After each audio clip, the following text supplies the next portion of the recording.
Good afternoon. All audio and video checks are good for webinar. I am now going to the background.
The broadcast is now starting. All attendees are in listen-only mode.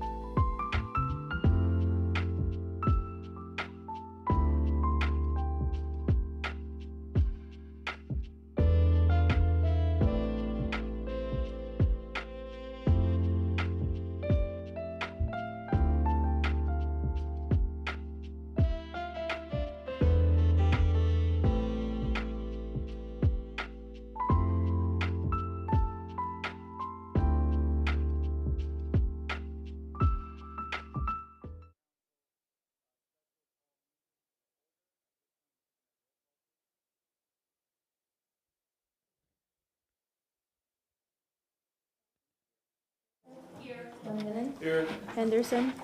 Vieira. Miranda. Here. Maniscalco. Here. We have physical quorum. All right. We have a public comment to start us off. Once the agenda says, how would you like to do it, sir? What we do is you have your presentation, and then after that, you can either open it for questions and or comments, and then after that, then you could take public comment, or you could take public comment after the presentations. And of course, your rules state that you cannot make any motions until you've had the opportunity to take public comment. Okay, so we'll kick it off with item number 1. Mr. O'Hara is here. Mr. Perry is here with a presentation. And then we ask that they do their entire presentation. It's a 10-minute presentation without an interruption, and then we'll open it up to council members to have an opportunity to speak, and then public comment. Thank you, Mr. Chair. Good morning, Council. Dennis O'Hara, Chief Financial Officer. Thank you also for being here today for, I guess, what is our inaugural workshop devoted solely to the Capital Improvements Program. I forget who suggested it. Perhaps it was Council as a body, but I really think it's going to be of a great deal of use as we proceed along the fiscal year 25 budget process. I appreciate the discussions that we've had, pardon me, not only with you, but with your budget analyst since the mayor presented the budget about nearly 3 weeks ago. You may have seen, and it's hot off the presses, we've also provided you just this morning with some supplemental information.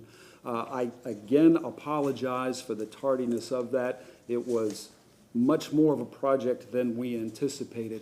I do want to thank Councilwoman Hurtak, though, who I believe suggested this, and I do think it's going to be very useful, so useful that we'll probably continue using it on down the line. What it does is consolidate a number of data points for the capital improvement program that already exist, but don't exist, how I would frame it, so conveniently as it does now. So I again apologize, it was later than we anticipated. We just really had to be sure of the accuracy. It's probably more than you want to know, but it was a combination of automation and manual labor. So now that we've got the template, I think we're good to go. Yes, sir. Whatever time you spent on that was well worth it. I thought that those charts were excellent and they're easy to understand, especially for the public. Thank you. I appreciate that. I really do. It's a good sanity check for us. As we go down this continuous improvement road, we think it's going to be very useful. Of course, you see the mayor's executive team, pardon me, is here. I'm here. Mr. Perry's here. We've got the brief presentation, as we mentioned, and most of it's just a little bit of a refresh for council based on the presentation from a few weeks ago, and then some of it answers a few questions that have surfaced since that presentation, so we're looking forward to going through that. And without further ado, if I can have the presentation. All right. Thank you. Thank you in the back. Again, council, a quick refresh on a couple of components. You see the entirety of the 5-year program on the far right, just under $1.7 million, and the current year appropriation of just over $400,000. Again, to refresh primarily the public, the initial year is what is legally budgeted every single year. By law, you can only appropriate or budget 1 year. The remainder of the 4 years is a plan. And I'll harp on that for just a moment because, in essence, the budget is a plan. It's a point in time based on the best information we have and the priorities at the time. We change the budget throughout the year at city council meetings, and of course, those 4 out years are likely to change in some way, shape, or form as time goes on. A refresh again on the major projects. Pardon me, you see the neighborhood project. And you'll see this throughout the district projects on the presentation we gave prior to in those 4 particular areas. The pipes projects, again, the usual suspects, as I'll call them. We continue to work on a great deal of infrastructure capital improvements for the water and wastewater program, and we'll speak to more detail on that in a moment. Your parks and recreation, major projects for fiscal year 2025 in the CIP. At the bottom there, the police department's forensics annex building. A number of mobility projects, and you see the street resurfacing, of course, sidewalks, Vision Zero, etc. Technology and innovation, a number of projects. A very important project, the computer-aided dispatch, or CAD platform for the fire rescue department. And the solid waste and environmental program management programs, again, 2 very large projects, the waste to energy refurbishment, which we are undertaking right now, fleet maintenance building, pardon me, and the relocation, the first bullet there, that relocation from Spruce Street, the current Spruce Street, to the solid waste complex out on 34th Street. Get it a little bit again into debt financing, not as detailed as we got in the initial presentation, but we can always get more detailed if council would like. A snapshot of the non-ad valorem anticipated debt program, not only for fiscal year 25, but those 4 out years. And once again, we highlight this and get into a bit more detail because It's a financing decision, it's a very big decision, and we have a number of pretty significant projects that are coming based on that financing. You see them on the left, of course, and the anticipated timing on the right. This is a debt issuance timing. It is primarily driven by the anticipated project schedule. If there are opportunities to accelerate the project schedule, then of course we will take advantage of that in terms of what we offer for financing. I'll remind council and the public, the yellow square around the fire station projects are again potential relief opportunities. I'll frame them like that if the community investment tax renewal is successful in November. Now, any number of projects could be a, quote, relief project, but again, the fire facilities, the fire stations, the fire projects are very important, and they are a significant expense. So as an example, a very large relief component that could come into play with the community investment tax. And page 2 of the anticipated non-ad valorem debt program. Again, we highlight the Parks and Recreation, Rita House renovations, and K-Bar Ranch Park projects that again could be paid with community investment tax as opposed to debt service. You see in the upper left there, the annex forensics building for the Tampa Police Department.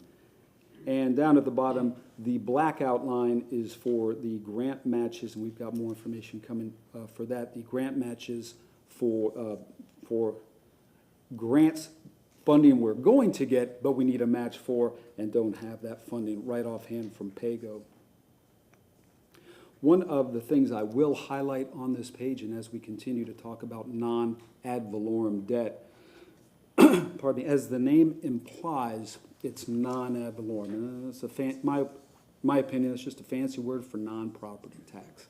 These are debt issuances that are not pledged from a property tax. It's from the general fund, but we're not obligating the property tax to pay for it. And this may be more than you want to know, but to do that, you have to issue a general obligation bond that has to go to referendum because the possibility is your creditors may demand that you raise property taxes to pay it. We've never done that to my knowledge in the city of Tampa, nor do we recommend it now. But when you see that non-ad valorem debt, there's a reason we frame it like that. We had been asked some of the questions after presentation of the, I think this might have been Councilwoman Hurtak, after the presentation of the budget. Can we get a big picture of how our existing debt service is declining as we pay off into the future or the near future, and how does that relate to the anticipated increase in debt service that I've just talked about? And you see that here. In the upper left, of course, we remind council and the public of our legal bonding capacity, again, of $1.5 billion. And then we give council and the public the anticipated year-end debt. For instance, if you look at the fiscal year 2023 column there, year-end, we had outstanding debt of about $385 million. And you follow it all the way down, and of course, that's our total outstanding debt.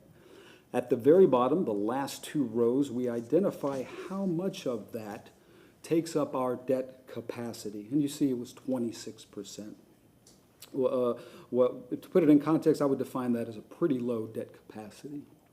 And then at fiscal year 24 year end, you can see just under $360 million. So we have paid down some of that $385 million.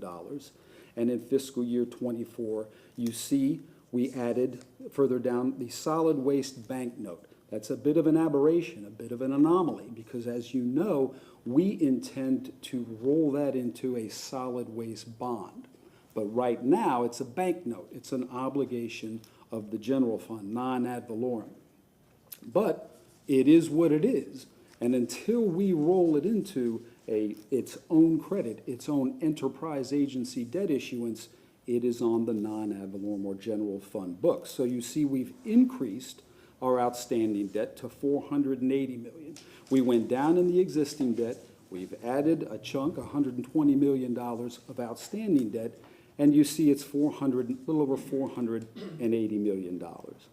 And I apologize for the detail, and hopefully I'm explaining it in a way that you can understand it, but it really does give a holistic view of where we're at right now for this particular credit. And again, at the bottom, you see the anticipated percentage of our debt capacity. And you can carry that on to the right. As the existing debt gets paid down, and you see $333 million in fiscal year 25, $305 million in fiscal year 26. You can see our anticipated debt issuance at towards the bottom. Future debt issuances start to kick in. So as we pay down the existing debt, we intend to ask council to add outstanding debt going forward in the future. And you can carry it on to its end in fiscal year 29, and again, the various capacities.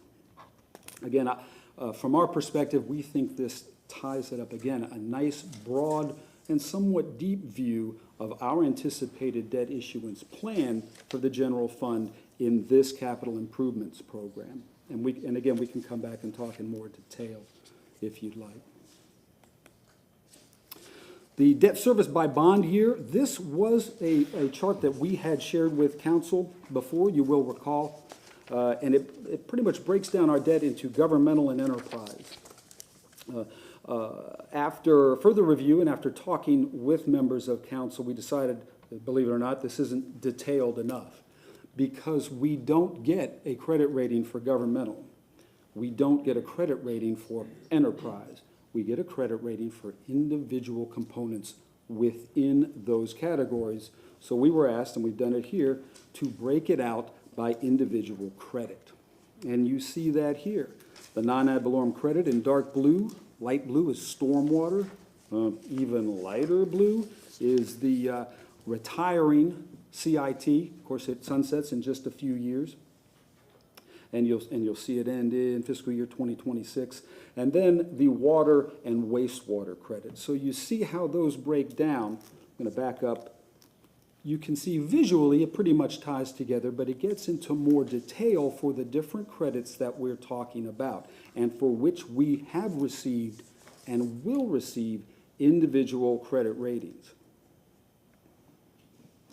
And drilling down a little bit further, we break out those 4 individual credits for you in subsequent slides. And you see this is the non-ad valorem. Once we get past that fiscal year 2029 hump,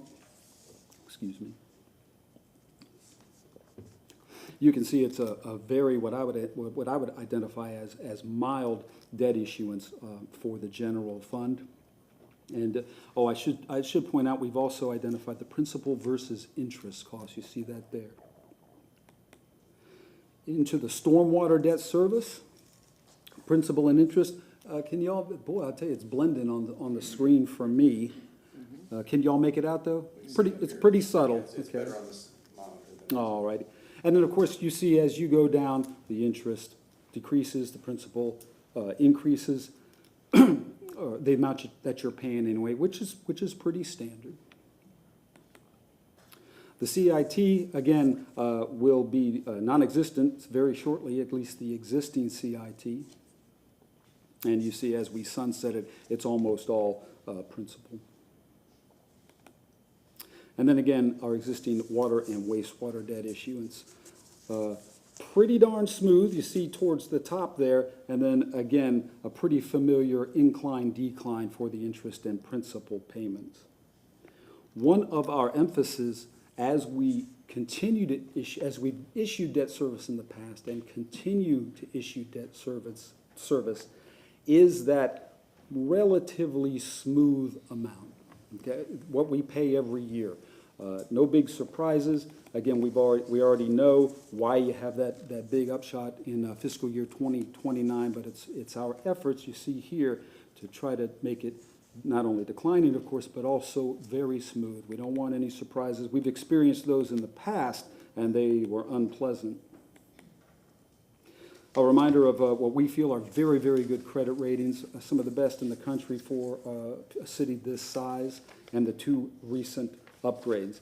And again, if I could just reiterate, that's one of the reasons we display this by each credit, because that's what we'll end up paying money on. Our credit and the rates associated with the credit for each one of these, not just one. Although again, at the top is basically our FICO score, and it's very, very good. A reminder of our pro forma debt service for non-ad valorem, about $150 million in probably the first or second quarter of fiscal year 2025, and this ties back to that project list we showed you earlier. And then the water and wastewater, our pipes number 3 issuance, we anticipate it's imminent, next month or two, about $300 million. I reiterate that again, this is part of the original pipes 20-year, almost $3 billion plan, about half cash and about half debt service. Our solid waste debt issuance, again, you see coming up October, November, we've already done the bank note for the waste to energy facility. This will be for the relocation. You see there from Spruce Street to 34th Street. And the reimbursement resolution has already been adopted. I refresh this again just to reiterate, I know it's important to council, it's important to the mayor, it's important to us that we continue to find other sources of funding, or again, as Councilwoman Hurtak says, getting our own funding back from other sources, whether it's the state or federal grants. And you see, we've been very successful at that, very aggressive. I shared some statistics with you earlier. They were very, very aggressive, and we're never going to get them all, but we've done very well, and we'll continue to be aggressive in our search for supplemental funding. And as a reminder, the remaining budget calendar, we have the CIP workshop today, the operating workshop on the 19th, and 2 public hearings in September. And a reminder to the public that the recommended budget can be found at this website. Having said that, thank you again. I always appreciate your efforts, of course, but I appreciate you digging into the details since the mayor presented her budget a few weeks ago, and we're all here to answer any questions you might have or to go over anything we've talked about. All right, Mr. O'Hara, I have a question regarding the Howard Avenue TPD Annex. I saw $45 million. Mm-hmm. 2 months ago, I thought I heard 36 or 38 million. What, or let's say 40 million, but what is the escalation now? Because the reason I ask, the market, I don't want to say crash, here, had a difficult day. Yes. Japan had a difficult day. Yes, it did. The housing market is changing. Retail luxury goods are changing. Everything else seems to, and I'm not saying they're coming down, but there is a change in what things used to cost and what they're costing now. How did this get to an even higher number? Now, some of this is because it's an estimation, and we do want to provide some wiggle room because, how shall I say it, the economy is pretty volatile right now. Let me start out by saying, though, that we will only issue debt for the amount of funding that we think we need. I, too, had heard the 40 million, and then I heard the high 30s, et cetera. So this is, again, we want to bring you reasonable but conservative estimates, and that's really the long and the short of it. You just spoke to the stock market. It is very volatile. I think a week or two ago, what they call the Magnificent Seven, the 7 big tech companies, NVIDIA, Amazon, et cetera, in the same week had their worst drop ever, and I think their best day in 10 years. So that's a very volatile market. The latest we're hearing, and I appreciate you paying attention to it, is with the sell-off in the stock market last week, and so far, although I haven't been able to monitor it this morning, more and more pressure is being applied to the Federal Reserve to lower interest rates at their September meeting. Again, that would likely bleed into cheaper money. You know, we had years and years of very, very inexpensive funding. It got more expensive from a relative perspective.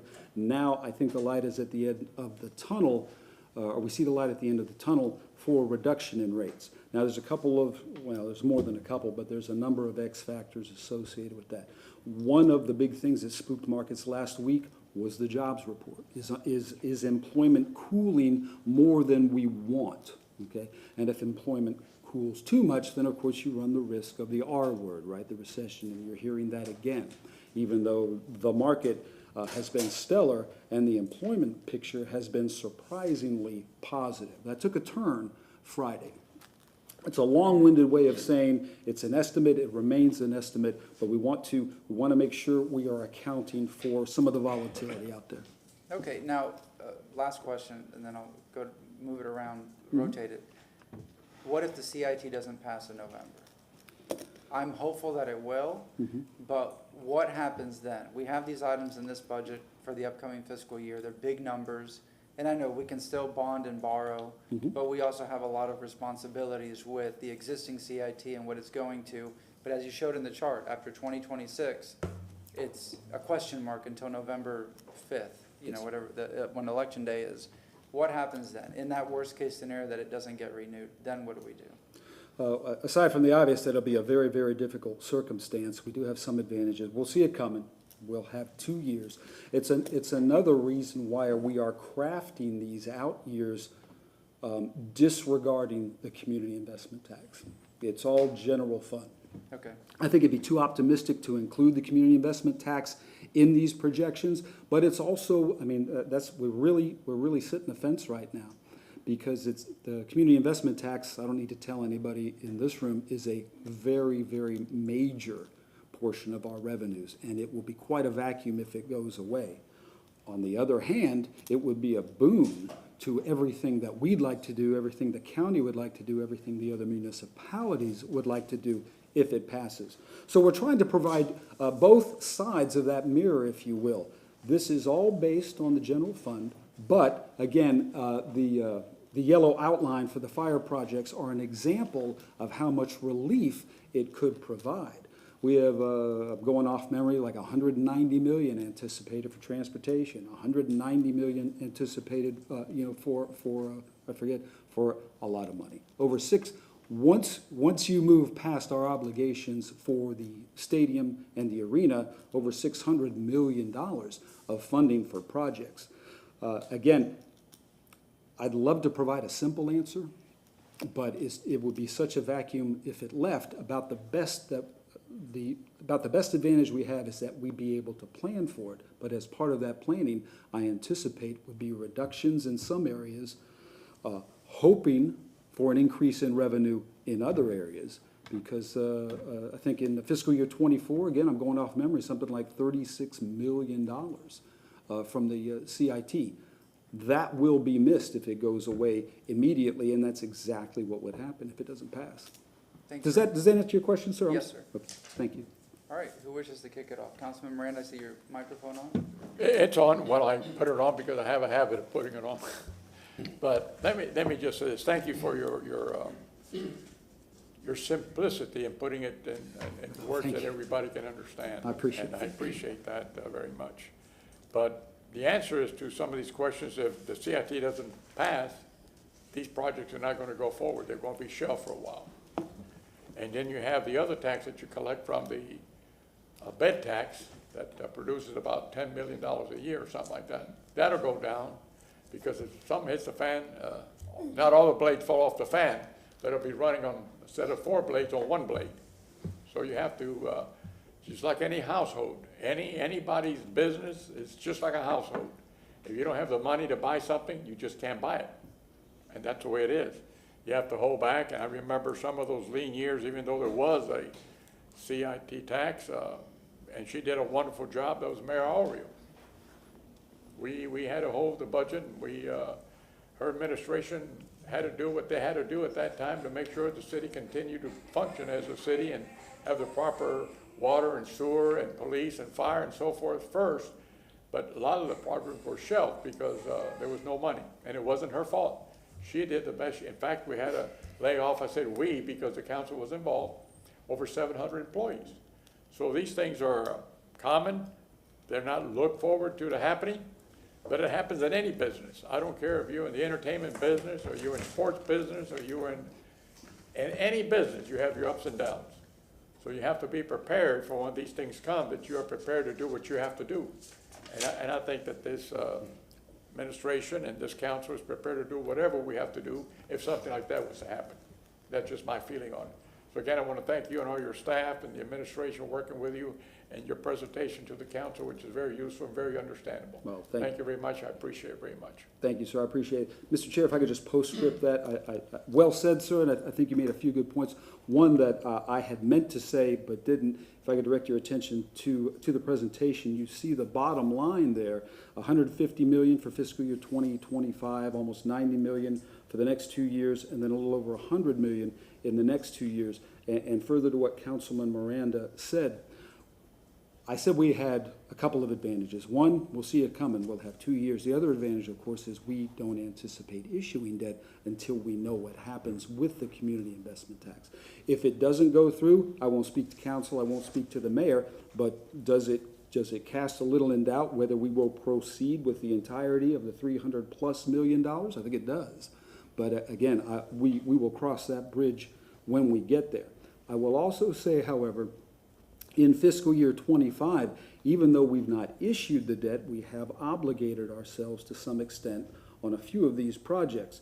About midway, the West River Walk, for instance. On the previous page at the bottom, the East Tampa Recreation Center at Fair Oaks. So we are proceeding, spending money on the premise that we're going to issue debt for some of these projects, some of these pretty good-sized projects. So again, we will have the advantage of a couple of years, and we will know by the time we issue what we anticipate issuing. All right. Thank you. Please silence your cell phones. I'm sorry, say again? No, please silence your cell phones. I Oh. heard a little happy. Yeah, And I love the song, but Mhm. it's a good song. But it's a good song. Councilmember Hurtak, then Councilmember Carlson. I was just gonna say, since it seems like we only have one public comment her, maybe we should just listen to her and then go into our. If All I, right, Councilmember, wait, you want to go or do you want to go to public comment? Yeah, but I just wanted to say, Dennis, since you and your team spent so much time on this spreadsheet, I think it would be helpful to go through the spreadsheet We can for absolutely the do that. public and then take public comment after that, because that's mostly what people are interested in, I think. And we have it ready as on the big screen if council. I think all the information about debt and everything is really important. And, you know, I'm especially concerned about the debt percentages. Yes. But, and debt overall. But I think what the priorities of what is the money's being spent on is really important. All right, so we'll go to the detailed list, and then we'll take public comment, so the public has full clarity and transparency. Thank you very much. And in the back there, if you could pull up the CIP supplemental Yes. summary first. Yes, sir. And then jump into the, And if I may, I wanted to, I became aware, Councilwoman Henderson, she's having some major car problems that are precluding her from being here, so just sorry. for the public's sake. Yeah, thank you, sir. thank you very much. All right, Mr. O'Hara, the spreadsheet that I have starts off with citywide facility improvements, facility management. Is that, or whichever one, that's the order I have it. We have hard copies available also, if some of you would prefer that or didn't have an opportunity to print it out. Okay. I think we all have. Okay, okay. No, I printed it all out. Anybody need one? All right. All right, thank you, and thank you, CTTV, for pulling up. This is the supplemental report. We've provided you a summary and a detail. I'll start with the summary, and then we can work ourselves into the detail. What was asked, and you see it here, well, we've got these projects, right? And we are considering adopting a 5-year capital improvement program. But we've already adopted a 5-year capital improvement program, and we advance a year. As these projects continue, though, many of them, and you'll see that here, they carry a balance with them from the previous appropriation. So even though you'll see a 5-year component in the CIP, and we'll also provide a balance on the CIP page, it doesn't bring it all under one under one roof, if you will, so you can see the transition from what council has approved, which is the CIP through fiscal year '28, and what council is considering now, which is the CIP to fiscal year '29. And as you see that change, and it's mostly an increase, obviously, and if you add it to the balance being carried forward, it gives you, we think, again, so we like the product, it gives you a better big picture of what will be available for the project over the 5 years. And I'll start on the left. This is the summary, again, project by project. Is it new or not? We've identified that when applicable. The department, of course, and then the project number and name. And one of the reasons the project number is so useful, because over time, names do change, right? But in our system, we want to keep the number consistent, so we're always tracking the same funding for the same purpose. And you'll see that there. And then as of July 1st, the first numbers is the approximate project balance or carryover. What does this project have available from previous appropriations, including fiscal year '24, as of July 1st? And some of them have some significant balances from previous appropriations. And then we identify what has council approved for the remaining 4-year period. And I'll just take it with that first one, if you don't mind. Citywide facility improvements carries a balance of $340,000. Right now, the remaining 4 years approved is $1.5 million. What we have recommended to City Council is a 5-year period, increasing it by $100,000, or a total of $1.6 million. So we've asked that the project be increased $100,000 to 1.6. And then if over on the far right, you see that 1.6 plus the balance that's being carried over. And this is what I mean by it gives, I think, a fuller picture. Because theoretically, if council approves this CIP, the CIP for that project is 1.6 million. But what we've really got to work with is the far right, and that's just under 2 million.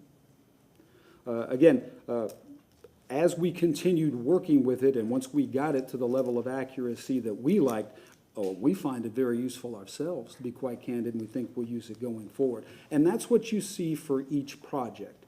Again, climate control, HVAC, citywide department relocations. So really the primary columns I would submit to council and the public are the carryover, the requested increase, decrease, and then what you're ending up with in its entirety for that 5-year period. And if I could move ahead, CTTV, if you could bring up the detailed project, or the detailed spreadsheet, excuse me.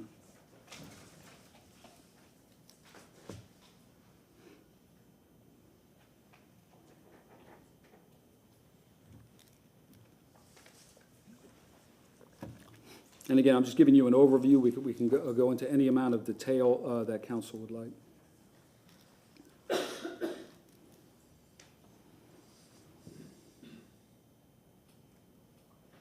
There we are.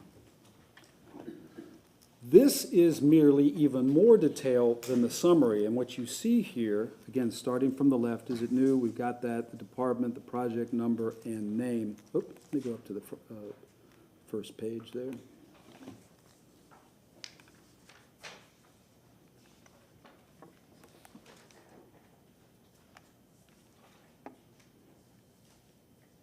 CTTV, can I get the first page, please, or?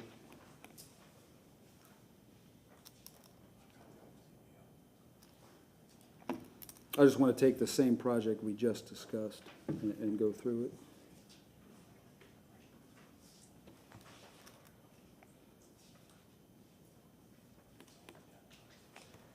There it is. Thank you very much. And again, you see anew, the department, the project number, and again, that first project, citywide facility improvements. You'll recall it had about $340,000 carryover. The approved amount for the remaining 4 years was $1.5 million, and the requested amount is $1.6. We had been asked, and you see it here, what is the year-by-year change? And you see for fiscal year '25, the requested funding has gone down a little, but we're making up for that in fiscal year '29. We're lowering the funding by about $200,000 in '25, but picking it up and then some in fiscal year '29. Why is that? Off the top of my head is probably the project schedule and what we anticipate we'll be able to spend over the next 5 years. So again, it really gets into granular detail year by year what's happening with these projects, while providing, I think, a 50,000-foot view for how much more is being allocated and the totality of what we've got to work with. So what I like is you can, and I guess I'm just restating, you can get as detailed or as summarial as, if that's a real word, as you'd like in terms of what's happening with the capital improvement program over that period of time and what you're bringing forward from the past. And we have it for all departments except water and wastewater. We're still working on those. Those are very complex. And again, we've got the template down, so I think those will be much sooner. And having said that, that's my overview. It's council's pleasure as to where we go from here.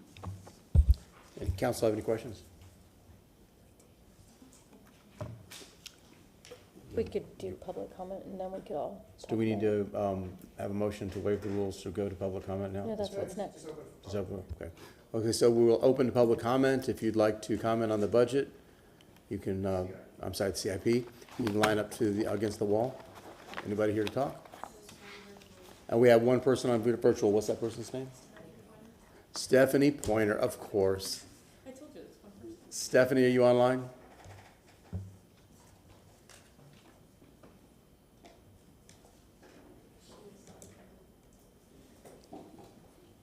Is she there?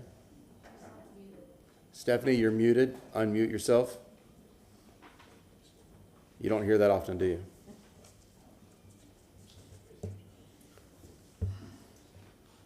Still muted?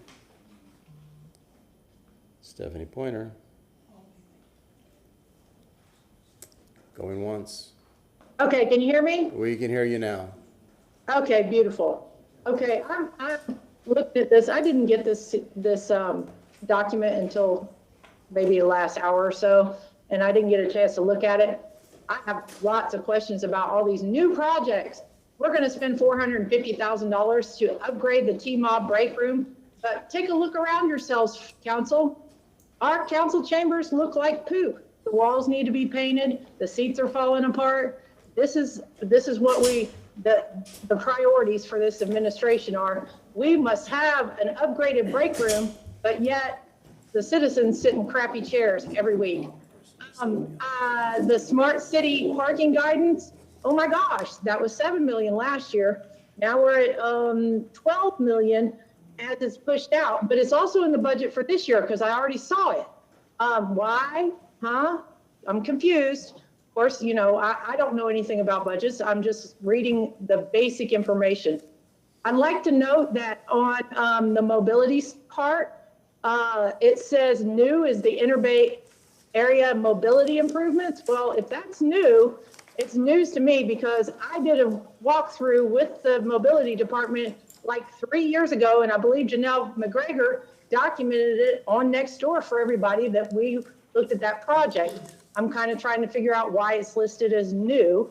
The sidewalk construction citywide, how much of that is going to come out of the in lieu of funds? We need to make sure we're funding that. We need to make sure that we're funding the street resurfacing. And I would like to see the differences between what is being taken care of by the water department and the wastewater department when they're doing transitions versus just paving because it really needs to be done. But my big concern is for the citizens of Tampa who come to city council every week to sit in a room that desperately needs to be painted. I would be embarrassed that you're asking for $450,000. And I believe, if I remember correctly, last year, there was like $500,000 set up for the T-Mob lobby. There seems to be either T-Mob is absolutely falling apart and it's only what, 30, 40, 50 years old. And the city council building, you know, the city hall is 100 years old or more. And they need new elevators. And how old are the elevators in the City Hall building? So just some things to think about. I don't know the answers. I'm very offended about the parking thing. And where's this $12 million coming from? Have a great day. Thank you. Councilmember Carlson. That concludes public comment. I don't see anybody in the audience, and that was our only registered speaker. Councilmember Carlson. Yeah, I think that when the CIP comes up, that we need to focus more on the new projects and really highlight them. We've been getting greater and greater levels of transparency on this in the last few years. But what happens is that City Council approves the CIP, and it is, at least years ago, it was seen as a tentative thing. You can do it, you can always change it, but eventually you'll have to approve the contract and everything. But then we get to the contract, then it's a done deal and you can't undo it. And really the CIP I don't think reflects the interests of the community in the way the money's being spent. If you add it up, and not just in CIP, but in other areas, the Hannah Avenue, the West Riverwalk, and the extraordinary expense of the Fair Oaks Park are way beyond what anybody in the community would have wanted. There's a small group of people that wanted to spend that amount of money on Fair Oaks. The rest of the people in East Tampa would rather have their other parks fixed. The issue is that we need to spend money where people need it. If there are parks that are falling apart, and sure, there's money for ADA and for parks, and there's money to repair playground equipment. It doesn't say to what extent, how many parks, does that fix all of them? But this is way unbalanced, where there's $200 or $300 million on pet projects, and the rest of it is stuff that is necessary, like sidewalks. The public wants us to spend on sidewalks, parks, and fixing the roads. And there are roads like in South Tampa, New Suburb Beautiful is the worst I've seen in the city, and I don't see the money in here, and we've got to fix these. Folks are tired of waiting. They've been waiting for since the Great Recession for some of these things to happen, and some of these roads are not drivable. Neighborhoods are dangerous because people have to walk in the streets because there are no sidewalks. There are no crosswalks in some places. So just to hit some highlights, the South Howard project is, to my recollection, is not approved yet. There's great opposition in the community. There are folks that are hit by flooding, but we need to address that in a different way. I don't think that putting any project down South Howard is gonna go from a public point of view, and it's extraordinarily expensive. I understand that money can only be spent on that, but we've got to find some other solutions. The parking signage and app program that we delayed last year, I think needs to be delayed again. I also saw that 12 million or whatever it is. Recently, I was in several Asian countries and I saw that they used these kinds of systems and they're helpful. The problem in downtown, it has nothing to do with this, and it's really offensive that folks in and around the administration blame City Council because they delayed this. The problem in parking in downtown is related to two pressure points where preferential treatment is given to pedestrians over drivers, and we've got to figure out a better balance for that. Also, most advanced facilities send parking instructions and prepaid parking in advance to buyers of tickets, and that can be handled remotely before people get to downtown instead of waiting till they get downtown. So what this says is, if the excuse is that, well, the parking congestion on Bay Shore is because we don't have this app and signage program, that means that when we get on the other side of the convention center, we'll see a sign and then suddenly that's going to send everybody in the right direction. No, it's not. The other thing is the waste to energy plant. It appears that the reason why the private sector gave it up is because they knew how much it was going to cost, and we didn't. It appears to have gone tens of millions of dollars over budget. As we made a motion the other day, we need to have an accounting of that and get control of it. And we should have, in the beginning, looked at the alternative of allowing another private sector company to come in and take it over, because we never looked at the comparison of costs. But it's gone from 62 million, the original estimate, to probably close to 200 if we add everything up. The other thing is, I saw in here CAD system for TFR. The firefighters are really concerned because they have to use their cell phones when they go out on calls. They were concerned because a couple years ago, they had to use the same system as TPD. And we need to make sure that TPD and TFR have the tools they need. If they have to pull out their phones to find people's houses, or if they have to wait for a dot matrix printer to print something, it's really difficult, and we need to make sure they have those tools. Thank you. Councilmember Clendenin. Yeah, I pretty much echo everything that Councilman Carlson said. 100% the expectations of people of the city of Tampa are the basic city services, and which I don't think that the priorities in this reflect that. I believe that this is closer than what I think we had in last fiscal year, but still not quite there. I agree with the parking guidance system. You know, it's a nice to have thing, but not when we still have substandard roads all over the city. I may have a different take on the South Howard project, though. That might be the only thing I probably disagree with you on. But not the way it was proposed with an amended South Howard project. I take issue with a couple of things. I probably need to ask the department heads about it. As I went through the budget, I see this money that's carried over, specifically in paving, that we had. It's like $7 million carried over in paving. And I want to know, with this council allocated all this money for paving in FY 24, whose road didn't get paved when we had money just sitting there waiting for it to be used? I mean, if I was living in a neighborhood and my road wasn't paved, and maybe Mr. Bede?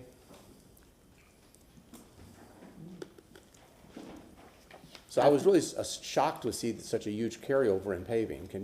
Yeah, sure. Afternoon, Chair, afternoon, Council. Vic Bede, Director Mobility. So the $7 million that was allocated for paving and sidewalks last year is all programmed and being spent this year. So off that, and the breakdown of that money is $2 million are being allocated towards a design-build sidewalk contract, which is currently in the process of RFQ. Of the $5 million, and that was all transferred to a transportation account, we have expended a majority of those monies with equipment purchases, adding additional team members and materials for paving, as well as paving contracts. And I can get you the breakdown on that. Yeah, that would be good to have that Sure. breakdown. So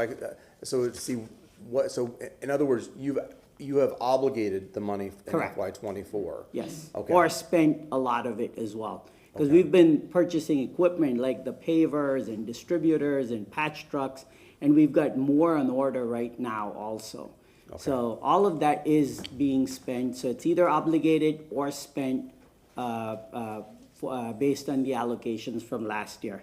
And I'd like to clarify on the parking guidance system, it was in the budget last year as well as a 2-year, 7 and 7, now it's 5 and 7. Yeah, I concur, and I probably, I would end up making a motion to have that stricken again, because if we're not meeting the basic needs of the city, we can't have the nice, if we can't have the basics, you can't have the nice things. So it's once we can fulfill the basics that people expect, and it is paving the streets, which, I know we've made a great progress in just one fiscal year, but we're still not there yet. So I don't see us moving past that. And, and some of the other things, I think there's some projects in here, probably have some merit, some things that don't. My biggest concern in mobility is just that. I appreciate the clarification on the carryover stuff, because I'm going, what the heck? We gave you all this money and you haven't spent it. But so I'm happy to hear that you said you've obligated it. Yes. I look forward to seeing that breakdown to see what it actually looks like. Absolutely. And thank you so much. Appreciate it. Sure. One other item was on sidewalks. If you look at the sidewalk budget, it's $1.2 million in our CIP. 700,000 of that comes from parking for sidewalks. That's Right. over and above the $7 million.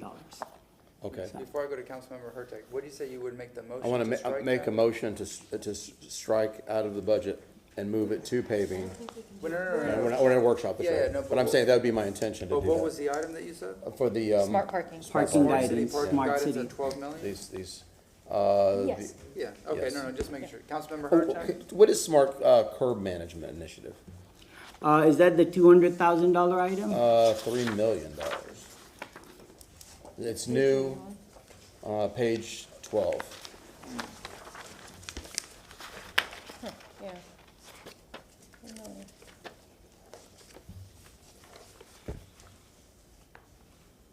Yes, I it's need to- 12532, Smart City Curb Management Initiative, $3 million. It's towards the top of page 12 in the Yeah, thicker no, packet. I'm seeing it. May I have a couple of minutes and I'll follow Yeah, up on that? absolutely. I'll go to Councilmember Hurtak. Thank you, and I agree, but it does show that that 5 million will be put in 2025 and the 7 in 2026. I just wanted to make sure that wasn't in 2024, which it wasn't. We did strike it from 2024. Yes. But additionally, I would also, and I know that I'm gonna get pushback on this, but I would also move those EV charging stations. We have $1.5 million for that, and I think that we should go after grant funding for that. I don't think we should be paying for that at all. Like that's something that we can't afford until these roads are paved. I think parking money should go toward paving until we're paved. I mean, just like I 100% agree with you all on that, and Let me ask you a question on the EV charging station, Councilmember Hurtak. Mm-hmm. So I know a gentleman that has a parking lot, and he says, I have Tesla put chargers in. It doesn't cost me anything. He doesn't make money from it, but he but gave we're him the paying. idea. Yeah, I'm saying like there are opportunities that we Yeah. can have other, yeah. companies. Oh, no, put in. 100 Yeah. that's what I mean Yeah, by no, that's a grants. good Like if we idea. get a grant, if Yeah. we get somebody that says they wanna come in and do it, but I just don't think Yeah, we no, should be you're right, spending you're right. money on it. Right now, at least. I think that we could do it later, but, and this is not for our city EV charging stations, which I know we need for our EV cars that Yeah. the city owns. That's a different thing. So what are they? What are they if they're not for the city? What's the plan? They're in the So- parking garages. Yeah, so we looked at whether we contract or whether we purchase our own charging equipment for EVs. And basically, right now where the market is, it was deemed to be more viable for us to purchase our own chargers. Do they make And- money? If we charge for parking, they may offset some revenue, but they're not gonna make money for a while. And so, like I said, I think it's fine to do it eventually, but Yeah, for yeah. now, You're right. that $1.5 million can definitely go toward paving. But to go back to the grant situation, I do want to, I think it's wonderful that we're trying for grants, but at this point, it feels almost like we're trying for a million different things, and then if we get it, we're scrambling to find the match. So I'm hoping that in this, what I would love to see, I know there's a grant, a monthly grant report that shows where our grants are, if we've been approved, if they're still waiting. But I think one of the things that I would love to know is where they anticipate that money coming from, like by and large. So I would love to see that going forward. And in fact, I would love to see that maybe by the time our operating budget comes forward, if there's a way. I see Mr. O'Hara getting up, so maybe you already do that. Well, first, if I can just ask a clarification. When you say you'd like to see where the money's coming from the grantor or the match? No, the match. Like, Copy. where do you Okay. expect to get that money? Because right now, what I'm seeing is a lot of grants that you showed us today, and you're showing us those grants are going to be paid for by bonding. Yes. Why are we going after things that we're going to have to bond? Like, what's the ROI on that? At some point, it doesn't fit. And so we need to make sure we're getting a good fit. So I would love to, I think maybe even just have more of a conversation about the grants we're going for and where that money's gonna come from by and large, because what's happening, I mean, the West River is a perfect example of it. By the time that it got to us, it was like, well, you're gonna pay the 26 million or we can't have it. And really that should be happening beforehand. Like we have, if you've applied for a $20 million grant and the match is 1 million, but it's a paving grant, say, I don't know, that doesn't exist, but we'll make it up. There's a paving grant and we only have to pay $1 million, but where's that gonna come out of? It's gonna come out of parking. And it's gonna come out of this fund in parking, Fund 1001207, which isn't the right one, but you know what I mean? Like, where would that come from? And I think that's really important for us as a whole to figure that out. I think the problem with that is, in order to do that, you end up almost having to create a slush fund, because you can't budget for the unknown. So it's difficult for a government agency to be able to, I mean, I see what you're saying, but it's in fiscal year financing and anticipating something that's not existing yet. I mean, I don't even know how you would do that. I mean, is there a best business practice for something like that? Like, why are we going for it then if we can't pay for it, the match? Yeah. No, I appreciate the question, absolutely see that perspective, and, you know, my off the top of my head answer would be, you know, like many other things, it's a balance. And the West River is quite an example because, you know, circumstances beyond our control elevated it, and we thought we had it planned out, and then, of course, by the time those circumstances came to light, we did not, and we had to be flexible. In answer or in response to your comment, Councilman Clendenin, yes, there's a couple ways you could go about it for quote-unquote potential grant opportunities, some sort of dedicated reserve, et cetera. In my experience, the difficulty with funds like that, though, is they're always vulnerable to being pulled for other uses, even prior to knowledge about a potential grant. So let us think on that, if you will. I absolutely see what you're saying. You know, what is our targeted match funding for potential grants? Absolutely, we can itemize that for you. In terms of what we do if our grant planning goes awry, again, from my perspective, it's a balance, and we can come up with some different scenarios for, if nothing else, for illustrative purposes.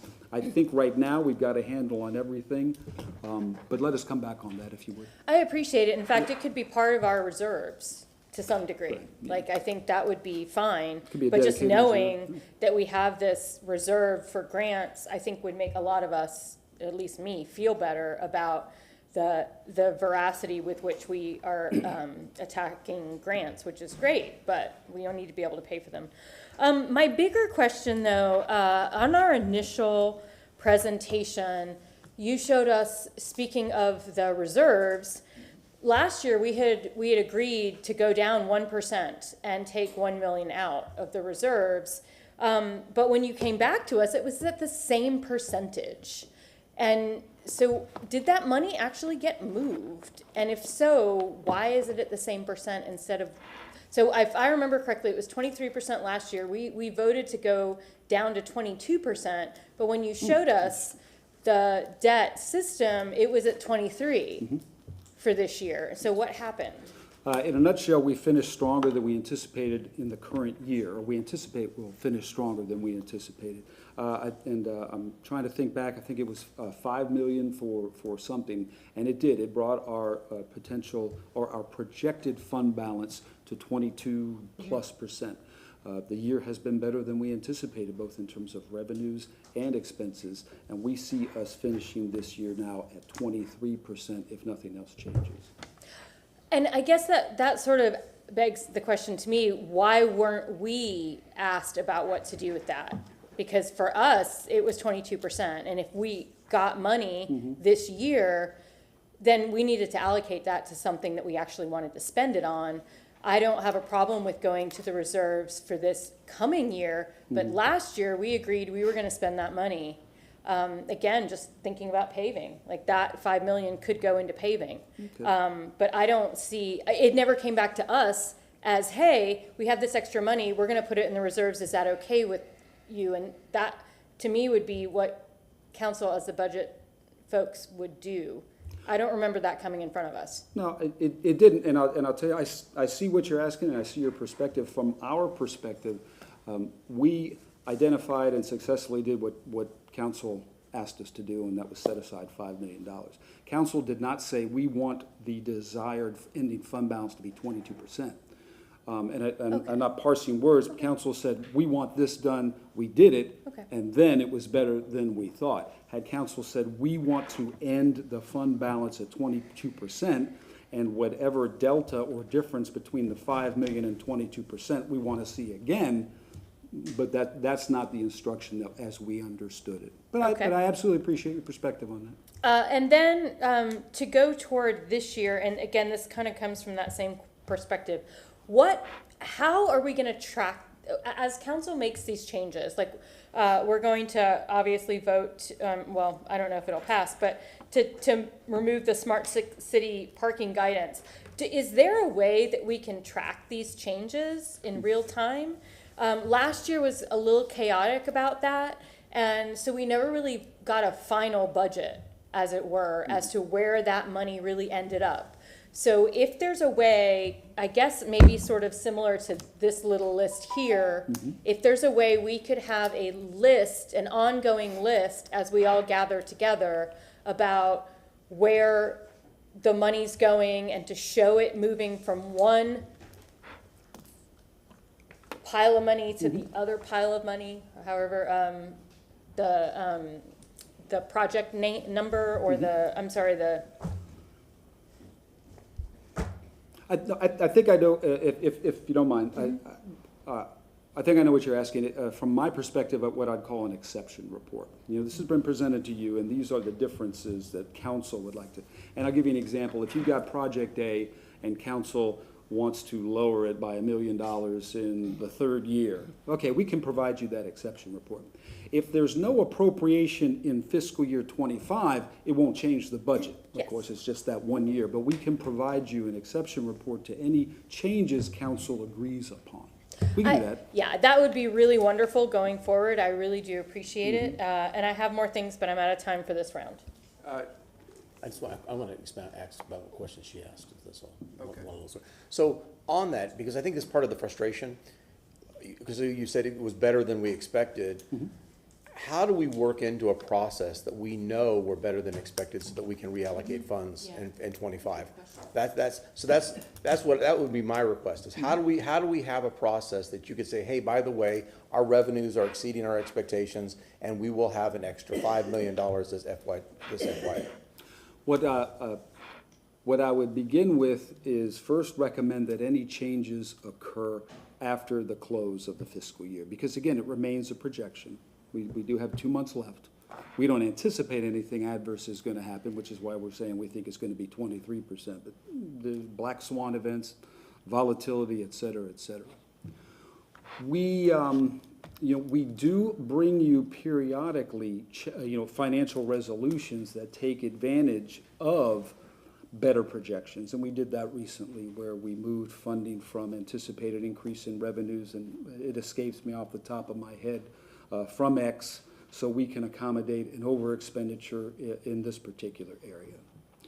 But I think what you're looking for, I think what both of you are referencing is a broader and more comprehensive, picture other than, and I get it, other than a financial resolution, which technically you're seeing and approving.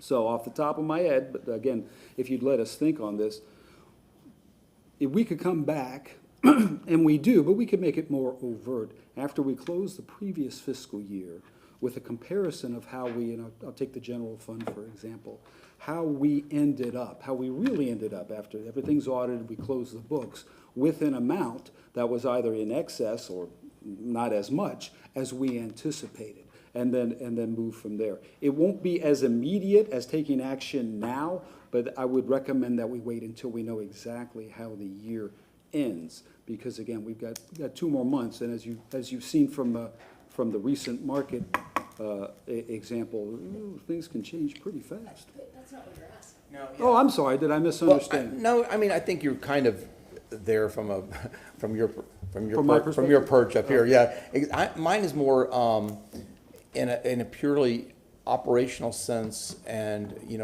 every month I budget my checkbook, and I know how much money I'm bringing in and how much money I'm spending, and I can track where I've exceeded expectations, or I need. And y'all are really good about coming to us and say, hey, we need to move money from A to B because we have, that's what you need to do.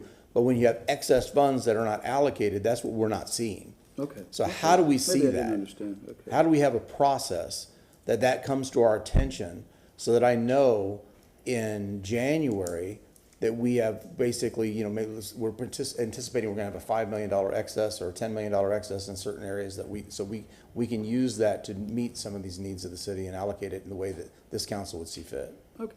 If you don't mind, thank you. I think I got a clearer picture. Let us percolate on that, if you will.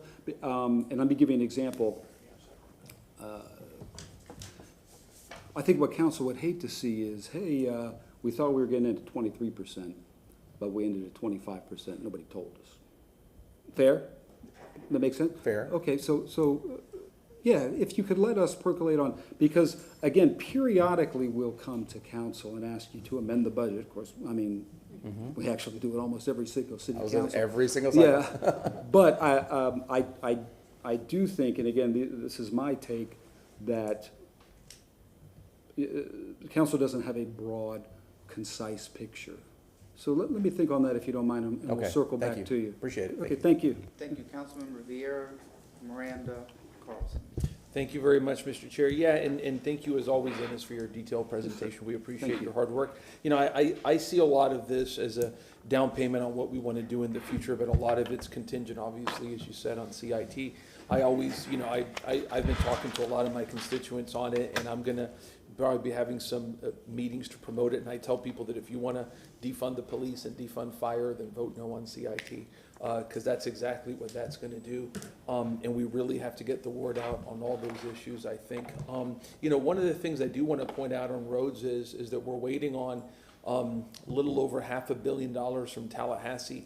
I know a lot of that money is going to go to tax rebates. I think about half of that we should have, I think, maybe about $250 million to spend on roads in the county. Something, yeah, I know, right? But we will get a decent chunk of that. So I would think that whenever that does come out and working with FDOT to hopefully include, we have to push for not only road repaving, because of course mass transit is precluded per Tallahassee's dictates. Obviously I don't agree with that, but it is what it is.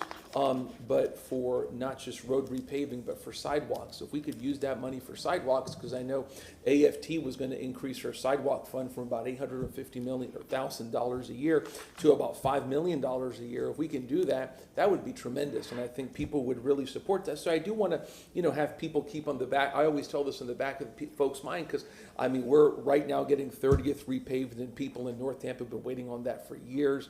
I was just talking to people about the other half of Tampa Palms Boulevard, North Boulevard over in Forest Hills, among other places, and we should get at least 2 of those 3 done in the next year and a half or so, but that we have all this money and waiting, and once it comes, it will really help us out for, I would think, 1 to 2 years beyond anything that we're used to. And by the way, we should be used to it because that money should be permanent. You know, I see a lot of good things here. I know we're going to hear from Chief Tripp and Chief Burke on police and fire. Obviously, very happy to see Fire Station 24 there. And everything. I still maintain that, you know, we've had a lot of missed opportunities for revenue through a lot of different things, whether it's CRA funding priorities that we could move into general fund or other different things, particularly as it applies with application of public safety. I still maintain that we need to have, on top of CIT, a dedicated fund to make up for the past with police and with fire. And that's not pointing fingers at anybody, certainly not anybody here, that's for darn sure. But I still believe that we do. You know, we have needs in downtown Tampa, North New Tampa, East Tampa, West Tampa, South Tampa, et cetera, and I always maintain that we need that as well. So, but again, when I look at this, it's how shall I say it? It's the budget is the way that the road could go adversely if we don't get that CIT money, because we will have another, I guess, bite at the apple. And correct me if I'm wrong, if it fails in 24, can we come back in 26? No, my understanding is you have to wait 4 years if it fails at the Okay, ballot. yeah, I remember somebody telling me that, yeah. So that'd be that 2 would years be- with no funding. Yeah, so that would be devastating in the short run, obviously. So, yeah, but that's it. So thank you as always. Councilmember Miranda, Carlson, and Mays. Thank you, Mr. Chairman. Thank you all, especially Vic. I know you're making the changes and you're going into construction of your own apparatus that you're trying to maintain. And I've seen some changes in the area that I travel a lot through MacDill, west of Himes. Most of those streets have already been shaved off, and part of the shaving of the paving is done on one side or the other side. And some of the road work they used to have where the water would accumulate, that's gone. So it's starting to look much better. Thank you for that. And hopefully that's much the same. But on the long run of everything, a budget is only a guesstimate. And it depends on many, many factors, including the weather up north. If there's bad weather up north and nobody can fly, you lose revenue here in Tampa, Florida, whole the state of Florida. You have over 20 million people that visit Florida on a daily basis, on a yearly basis, I should say. And maybe even more now. And when you look at these things and you realize what's happened, you may want to even blame yourself. I'm talking about me. Because when you do that and you give the money that's supposed to be like in the revenue sharing of the CIT, you get only a certain percent, yet you produce a percent much higher than what you're getting. That's one. Number two, you give the rest of it away, like $2 million for the first sort event at somewhere else, I'm not gonna say, and all the money you do for parking, that's given away, and all the things you do, that's given away. I guarantee you, it's close to $500 million the last 30 years. If you had that, you wouldn't have any problems. But you don't. And God, thank God that what happened across the bay. I'm not gonna say what bay, so they can't criticize me. Thank you, Mr. Carl, Mr. Clinton, and all of you for laughing. I meant it as a joke to you, sir. Yes. But these are the things that I see that we don't talk about those things. We talk about hammering ourselves. It's a guesstimate. If the weather changes, there's a virus somewhere, you're either going to have a decrease. And when you talk about the electrical circuits that you put up that cost money, you may never get it back. But in essence, you do get it back because you're saving the environment, you're saving somebody that missed work, went to work, something of those things of value. And when you look at parks and recreation, I come from a place that had one park, it was called Ponce de Leon. If it wasn't for that, crime would have been higher. So I'm willing to sacrifice something for big things to help people have an idea of what reality really is so that you can better yourself. This, what we're doing in East Tampa, to me anyway, is a lot more than just a park. You can call it a $100 million park, you can call it a $500 million park, you can call it anything you want. I call it a change in society, where somebody can do something to get a change in life and understand what life is really about, not what they see everywhere, but what they see at the park and how they're treated at the park. And this is a teaching thing to make crime a little lesser. I'm talking from experience where I come from. The kids that I play with at the park never had a problem. The ones that weren't at the park, some of them had a lot of problems. So it saves the taxpayers money to invest in your own thing. And by the way, it's funny how we call something a $200 million something because they include the interest. Raise your hands when you bought a car that you think how much the interest is going to be in your car. Your car really didn't cost 40, it cost 65,000. Can you raise your hand and tell me you did that? Raise your hand if you bought a house and you say, I bought a house for $12,800, but I didn't include the interest. Because you bought the house for $12,000, not the interest. But when we talk about things for society, everybody wants to get up and say, oh, it's this, it's that. You're damn right it is. So is every time we spend money on the street, we spend money on things, we spend money, it costs interest. That's why the PIPE program is a very good thing we did. 53% of that is interest-free. That means you get more buck for your money, more things done. However, with a problem with government, and I'm not talking about this government, I'm talking about all the governments. They all charge you a bare minimum of what you have in front of you. They never charge you for replacement of a vehicle. Do we charge for replacement of vehicles of fire and police? Absolutely not. Do we charge for replacement of any vehicles that we have in the city that do city code enforcement vehicles? Any vehicle? The answer is not.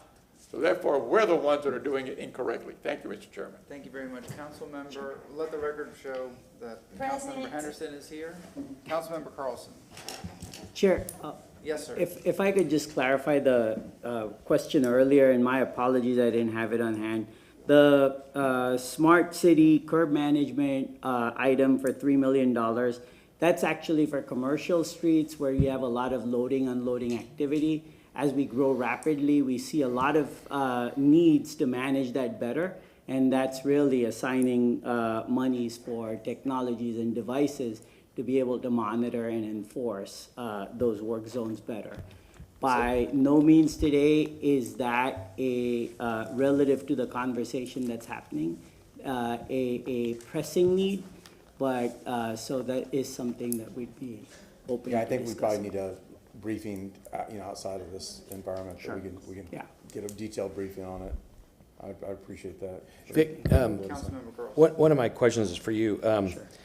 On this, I forgot what it's called, the downtown parking signage project. If Yeah. I heard you correctly a little while ago, Parking guidance, yeah. you said it was 7 million, last year it was in 7 million one year and 7 million next year. This time it's 7 million one year, 5 million the next. 5 million this year, 7 million next. So does that mean that 2 million was spent somewhere, or did we save 2 No. million? Where did the Bas- 2 million go? Basically, we have a better understanding of the scope in terms of what we can do. Okay. And then there's also a couple of other projects downtown that are moving forward from partners. Okay, so it's just like less, that's yeah, good. exactly. All right, and then just for Dennis, Mr. O'Hara, you don't have to jump up, but I just want to say, you know, I have the same concerns as my colleagues about making sure that any surplus comes before city council. You know, by charter, we're supposed to approve the budget.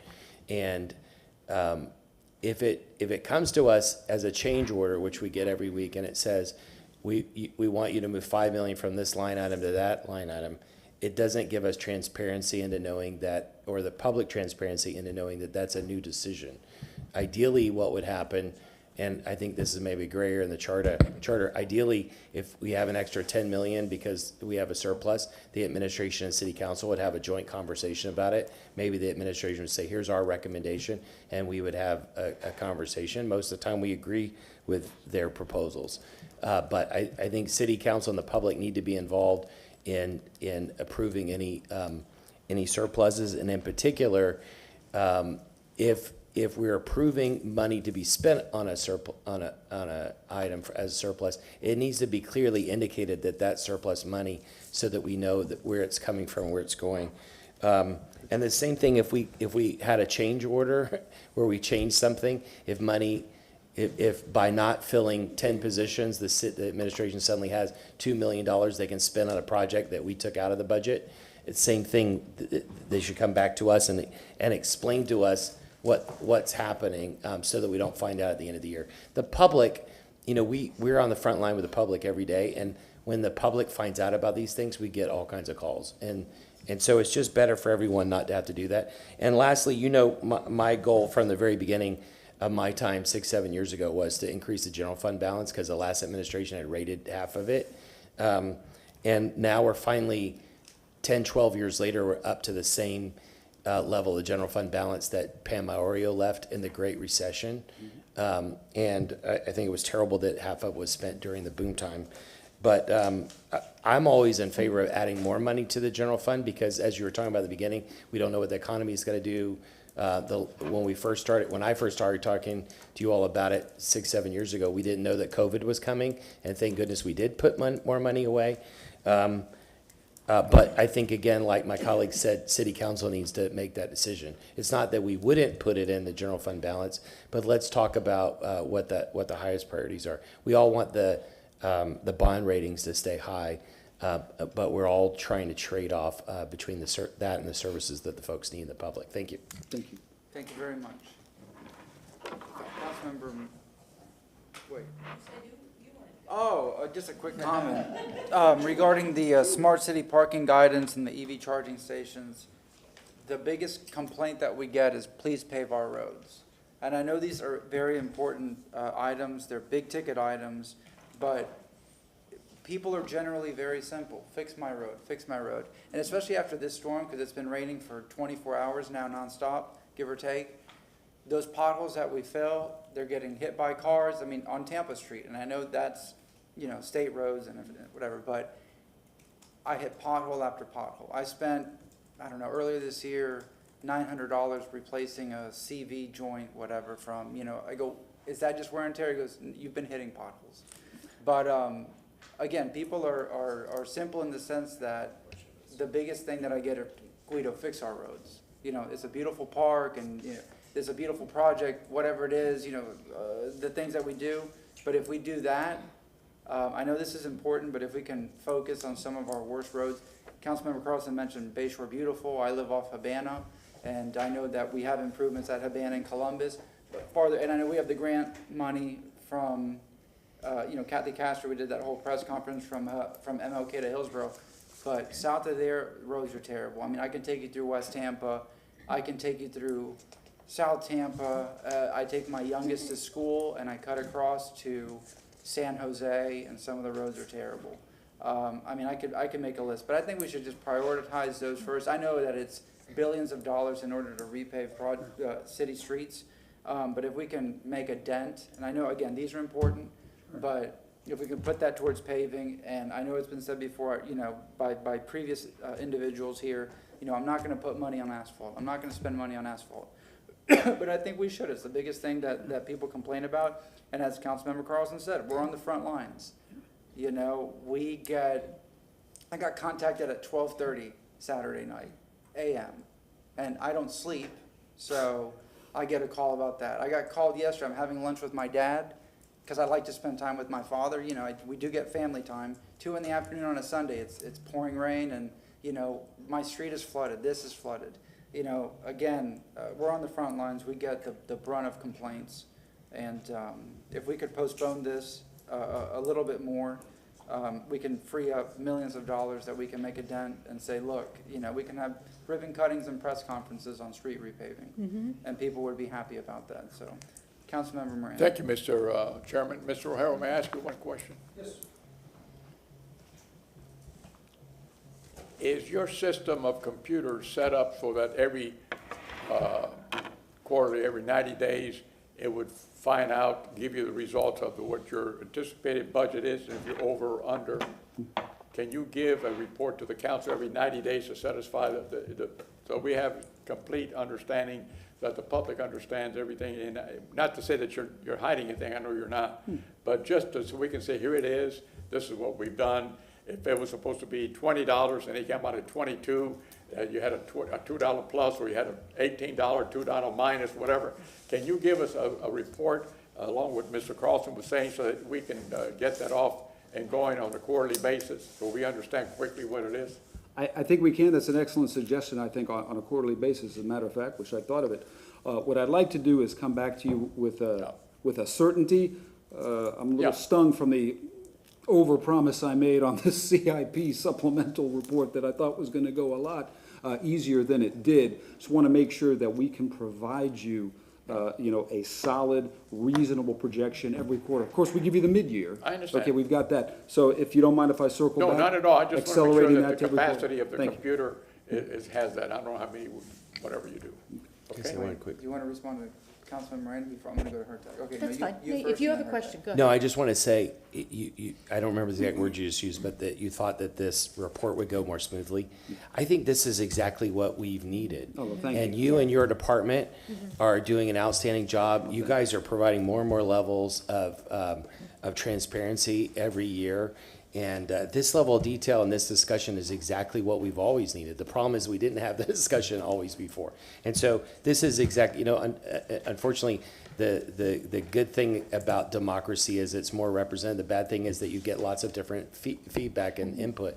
So it is an imperfect system, but you know, the discussion is really important for democracy to work. So thank you to you and your team. Thank you. I really appreciate that, and I appreciate, I'd be remiss if I didn't thank my staff for and the chief of staff for sticking to it, because it was more difficult than I anticipated, but thank you. Councilmember Hurtak. Yeah, and I want to echo what Councilmember Carlson said, and this document where it breaks down the debt into the 4 different was absolutely exactly what I asked for, and it made it very clear to the public where that money is, and it made it clear to us too, and I really appreciate it just from a visual perspective. Thank you. But along those lines, when we're looking at these major projects on the first few pages, it just has the projects in a bullet. And I think it would be great if we could, I know that they're already in here to some degree, but just to have a quick item next to it with what we're expecting that to cost, because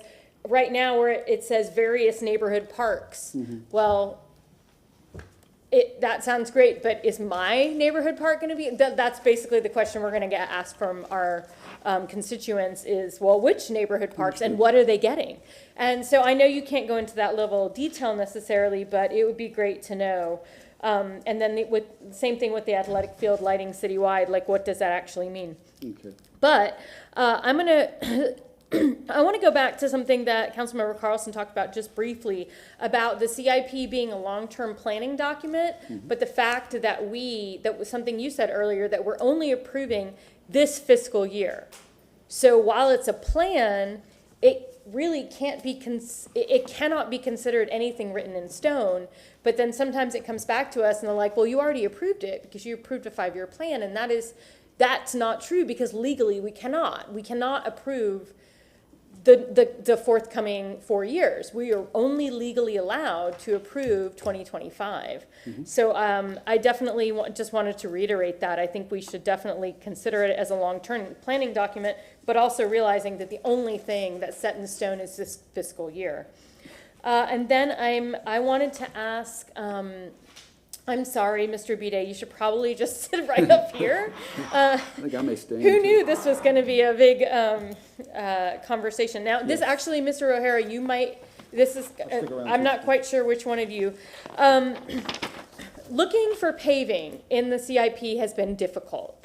And because there's a traffic and citywide, there's a street resurfacing versus a traffic operations. One of them, the traffic operations has 1.3 million and the resurfacing has 4.1 million.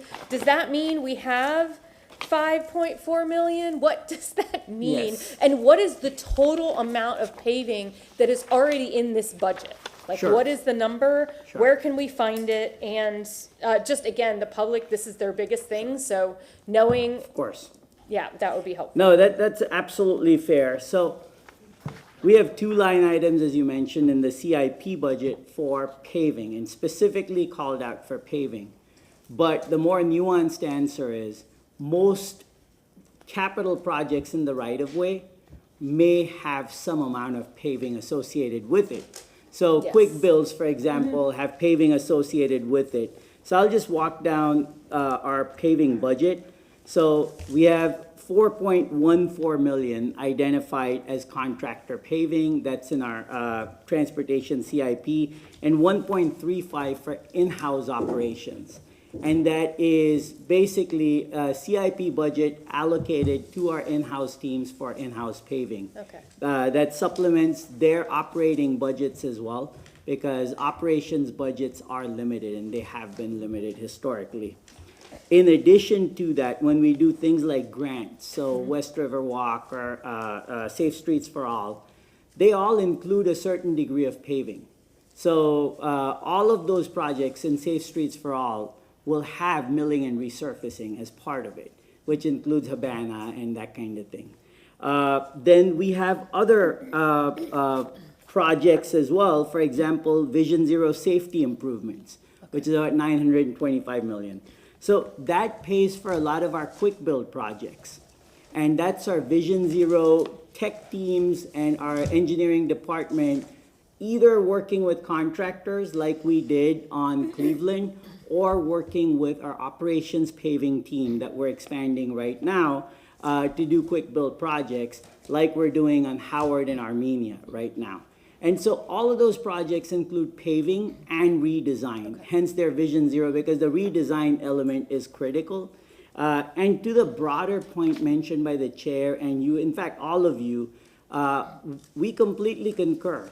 Paving isn't just paving for the reasons I just mentioned. So when you invest in paving, you're also investing in Vision Zero, in redesign, and multimodal facilities. But the answer is more nuanced, because most of these projects could include paving unless it's just purely paving, which is just paving. So, Okay, thank you, I appreciate that. Sure. So I think that answers my paving questions. And now I have a question for Mr. Mulkey. And then we're gonna go to Councilmember Vieira and then Councilmember Quintana. Okay, so we're gonna hit the high note, the Sulphur Springs pool. Now, I did look, and the existing funding, which is the 1.6 million for pool improvements, and the $495,000 for pool deck, and pool deck, I believe, is this year. Somehow they're divided. I don't know how they got divided into 2 different districts. Somehow the pool improvement is in District 6, but the pool deck is in District 5. And I really just want to know, I don't know if the line just divides right through the pool or what. But I did want to make sure that y'all are aware of that in finance. I think it has to do with maybe some population shift before the election. Generally, we do a big, I'm thinking we just made a mistake. oh, okay. But we'll, Okay. we'll confirm that. Or I was gonna go with the boundary went right through, but I. Yes, I don't- but I don't looking think at that's that, the I think case. will be helpful for a lot of people because we had to go digging for that, and so I wanted to mention that. But but so far, that is where the $2.1 million is coming from that the mayor talked about. It's the 1.6 that was already there. So the only thing being allocated this year is a little less than $500,000. Good afternoon, Tony Mulkey, Parks and Recreation Department. The allocation of that $500,000 is actually goes back further to 2019, I believe, fiscal year 2019, and it's been carried over. So we had a study done on the pool back in 2019 when we had a cave-in on part of the deck portion to provide some repairs there to find an extended kind of get a baseline of what the conditions were. So we found that there was sand that was seeping through the seawall, and we found that there were voids underneath the pool deck. So at that point, funding was requested to move forward with the design and engineering of a pool deck fix. Beyond that, of course, other issues that were known were kind of itemized and brought forward for that other 1.6 million, which I think was 2023 was the approval on that. So that is still there.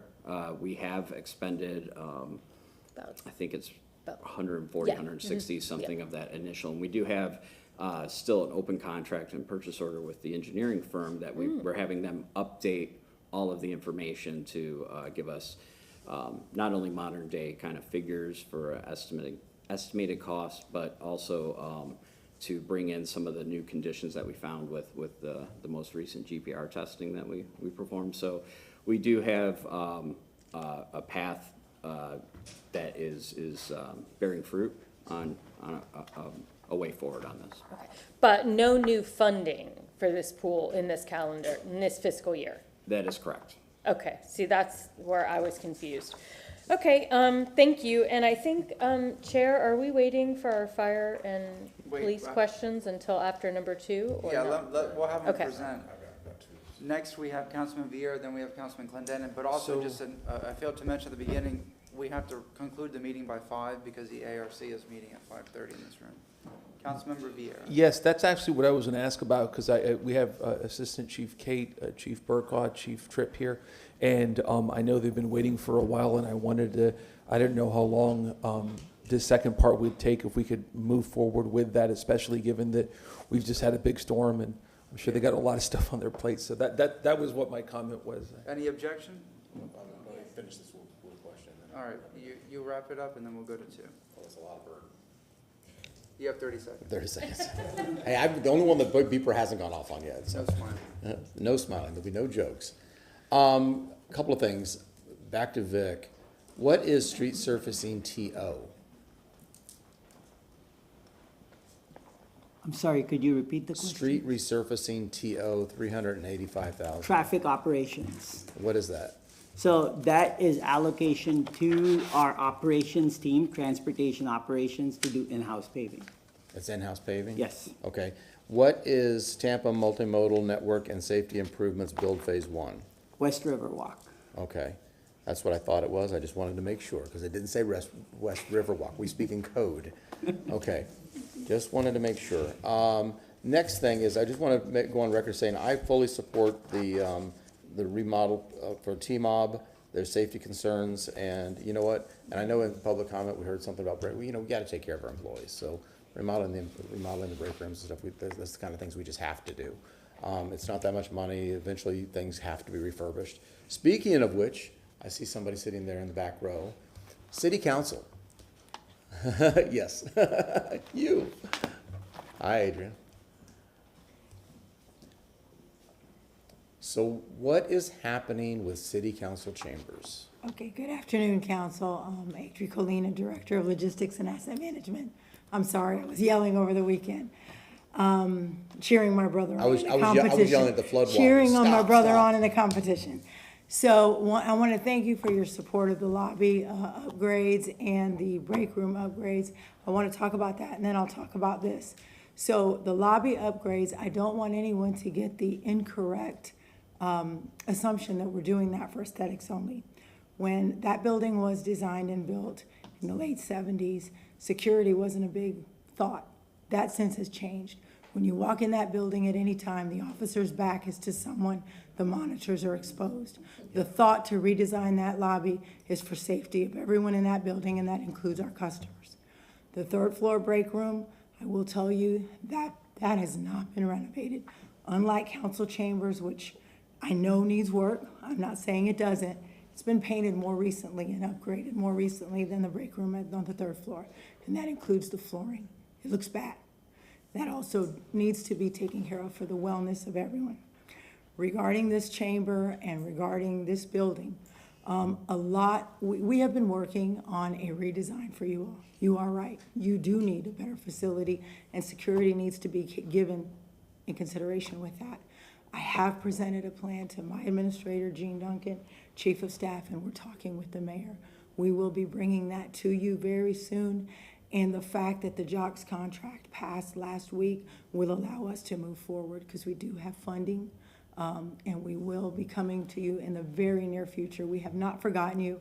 We were really systematically going through both buildings, trying to see the need. There are lots of needs.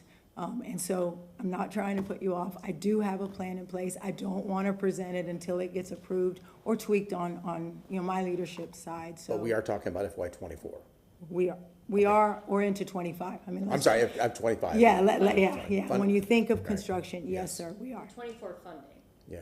24 funding. Okay. And we may need some into 25, right, depending on what it is. We do have some already in the budget for 24 and then going into 25. And I appreciate that, you've been out there forward thinking on this, and again, I 100% support what you're trying to do across the alley. And it's something that needs to be done, and I think we have to be thinking about security in everything we do, so thank you. Thank you very much, and appreciate your support. All right, we will bring up number 2. Who would like to kick it off, TPD or Tampa Fire?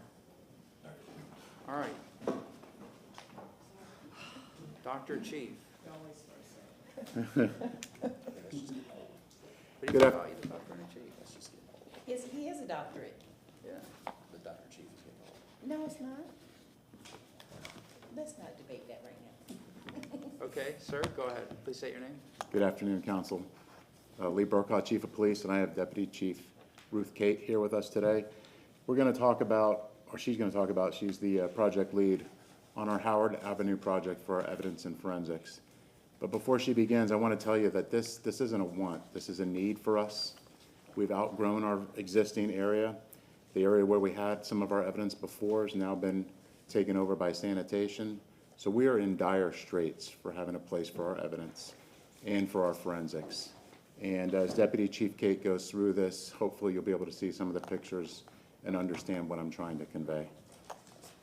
So good afternoon, Council. I know I've spoke to you before when we do the grade 8 presentations, but just a reminder, our evidence currently is kept and our forensics in 4 different locations.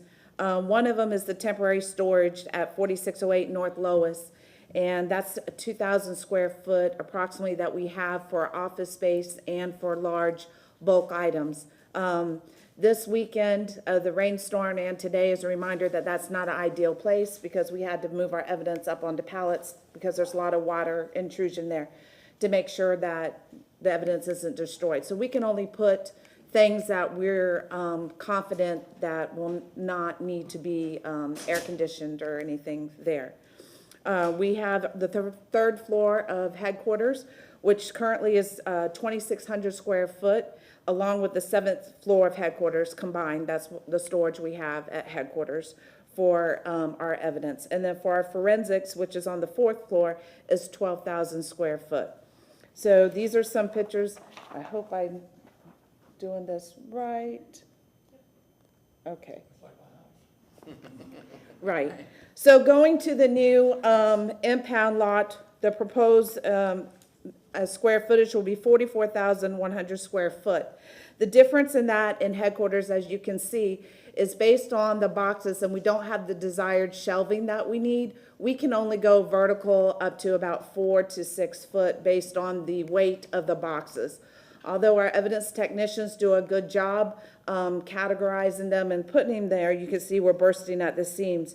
When we go to the new Howard Avenue location, we will have 12 foot of usable vertical space, which will bring us to 149 cubic square foot, 149,000 cubic square foot. So we will be able to be there for a long time. This location will be, I'll show you a couple more pictures. This is our current firearms storage. This is what the desired going to would look like. This is our forensics investigation unit.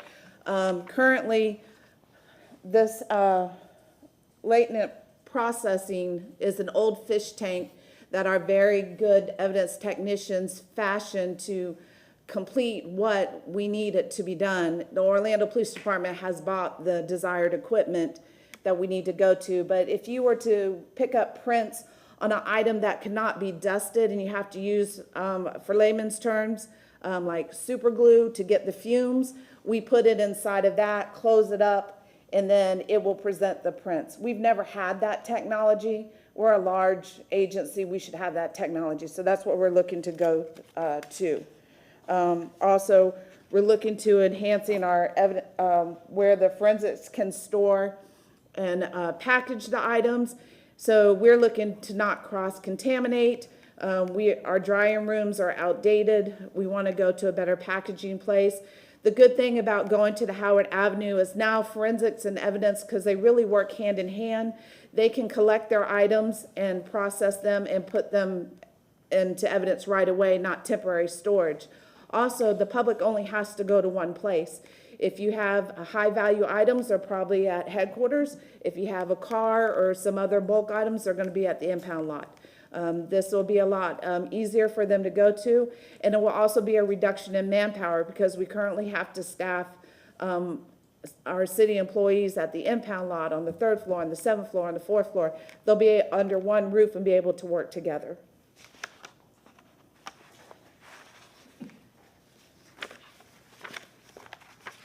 I think that was, so I have some other sketches, but because some of it is, will denote where like our narcotics vault and firearms vault, I won't put them on the Elmo. But, you know, we'll have 2,600 square foot for our narcotics vault and 19,000 cubic foot for our firearms vault. We just don't have that, and it's a necessity for us.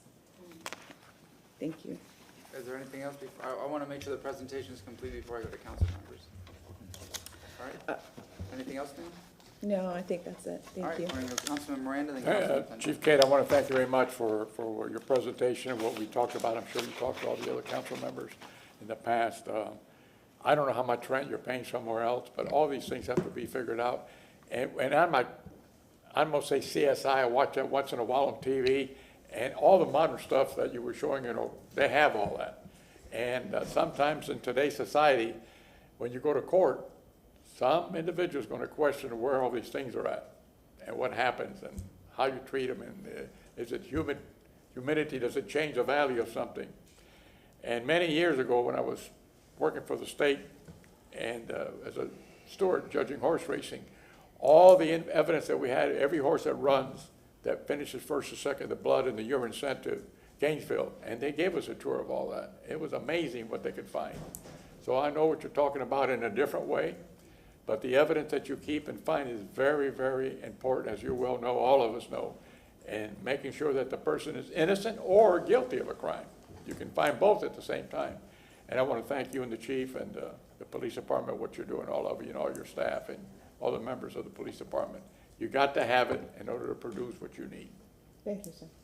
Councilmember Clendenin, Councilmember Carlson, Hurtak, do you have your mics on? So probably need Chief Bennett up here, because I've had conversations with him, John.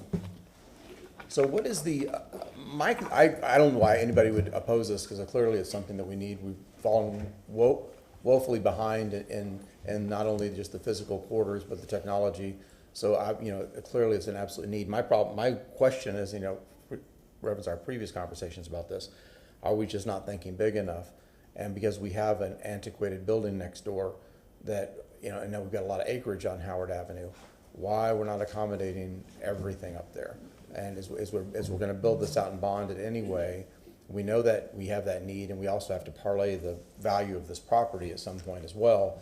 Are we thinking too small? Should we be incorporating the police headquarters and what you say on the same piece of property? I just like that question answered. Yeah, no, I think it's a good question, and I went back to the police department and we talked to Gene Duncan's office and just thought maybe we could put a thumbnail around that, and the price is exorbitant. It's just first of all, you know, the timing for this project, this evidence grade accreditation standard facility is critical, as you heard the chief say. Secondly is to boost that, you know, of course, having control of the dirt is great, so I think that's an excellent point, but the price difference, and I think the assessment of TPD, the reconfiguration, the sizing, the efficiency is gonna take some time. So I'm not sure we, you know, from a scale point of view, are ready to do that. Okay, I guess I grasp that concept if we're just not ready because we don't understand what the scale of who we're trying to accommodate in this new facilities. But as we're building this out on Howard Avenue, are we closing doors on, because I haven't been at this piece of property, I don't know what it looks like, or the footprint that we're utilizing, is that option, will we be closed to us if we move forward on this, or? Well, I'll let Gene Duncan, who's has more expertise in this, working with the police department, go ahead. Thank you, Gene Duncan, Administrator for Infrastructure Mobility. Adrian and I have the same problem. Everybody's voice is gone. Fans, huh? Yeah. Just some quick info on the property in question at Howard Avenue. That particular property is an L-shaped property. There are 385 trees on the property. Many are grand oaks. The area of which TPD will be doing their annex is a much clearer spot within that area. The other thing is they will have adequate access for the purposes of this annex onto Howard Avenue. This property does not have access to Hillsborough Avenue, which would really be a necessity to have a bigger facility at that location. And it doesn't even seem feasible at this point through quick cursory planning that access can be obtained to Hillsborough Avenue, So there's some quick and easy deal breakers on the property that were identified that would not work. But like Chief Burkhoff said, this is a critical need. This property was available for this need. And so the decision was we need to move on this opportunity and take advantage and get our annex put together so we don't have issues with our evidence and forensics. But it's a great point. In a perfect It world, is. I agree with you 100%, but in looking into it, it just didn't seem feasible for us. Yeah, I mean, I absolutely, I have no problem with what you're trying to accomplish here on the property. I was just afraid that we were missing an opportunity to co-locate, and I didn't want to miss that if we could dig deep and try to find other, If there was a way to make it happen, Yeah, we would be all supporting it right now. Okay, very good. Okay, thank you. I'm gonna go to Councilman Vieira and then we'll go to Carlson and Hurd. My remarks are very limited, Mr. Chair. Now, I was just gonna say that I'm glad to support this, and by whatever means we have to. I mean, for me, I think Councilman Miranda said it best. I mean, this is a need, not a want, and we have to get it funded by any means that we have available to us. So, count me on board for it. I think this is very, very important, and I mean, for me, again, I continue to say that I think for our police and fire needs, we need to continue to look at revenue enhancements that are directly tied to police and fire, whatever that may be. I still go back to it. I don't mean to relitigate last year, by the way, but it was always my position that, the wide array of projects that were proposed for a large tax increase, I don't think the public was good with, but a very small, narrowly tailored tax increase of $2 to $3 a month for the average household, then it goes to you guys and to firefighters. I think there's an appetite for that. But again, that's not on the table this year, so probably the last time I'll talk about it. But I'll proudly support this. Councilman Carlson Hurd. I'm a communication guy, so I always think about communication and communicating to the public. I would recommend, especially because of the price tag on this, that you all include communication of what's the benefit to the public. It's easy to see the organizational. I'm kind of OCD about organization, so I like the new system better. But the other thing, the benefit to the public is that evidence is used to prove innocence or guilt. And we know, some cold cases have come back 20, 30, 40 years later, and that evidence is critical. And if that evidence happened to be on the ground floor someplace that flooded, then we don't have it anymore. And so I think the benefit to the public is that, justice is served that in finding innocence or guilt. Those aren't the exact words, but something like that. The other thing, though, along the lines of some other questioning, Dr. Chief, could you tell us just what the status is of the headquarters? Now you're going to have it once this is done and you move, you'll have 2 extra floors. But is the blue building still needing of such repair that you're going to have to move? And any guess to a timeline and how much it might be? And Yeah, it's in our long 5-year plan is to have a new headquarters. But right now, there's just not the money available to do that project. Otherwise, we would find a way to make that other piece of property work. There's just something that we see down the road within a 5-year project. If we found a piece of land that would work right now, we would probably be back here next year talking to you about that, but we don't even have a piece of property at this point. Without giving anything confidential, what's the criteria? Does it matter what part of town you're in, or does it matter how close you are to this facility? I mean, obviously we want it accessible to our community, but other than that, no, not really. In the city, accessible to the community, within an area that we can get in and out and egress well. Great, thank you. Councilmember Hurtak. I have no doubt that this is a need. I have no doubt. But what concerns me looking at this, and this is not toward you or TFR, but my concern is that we have been trying to fix things for actual human beings in fire rescue for years now, and we're kicking it down the road. We're kicking the can down the road again. And so I'm going to ask Chief Tripp a few questions, if you don't mind. I'm just very upset that the fact that the maintenance and supply shop has been kicked down the road until next year. That's simply not acceptable. We cannot go on with this. We must find space and start the building this coming year. We fought for it last year. It didn't happen.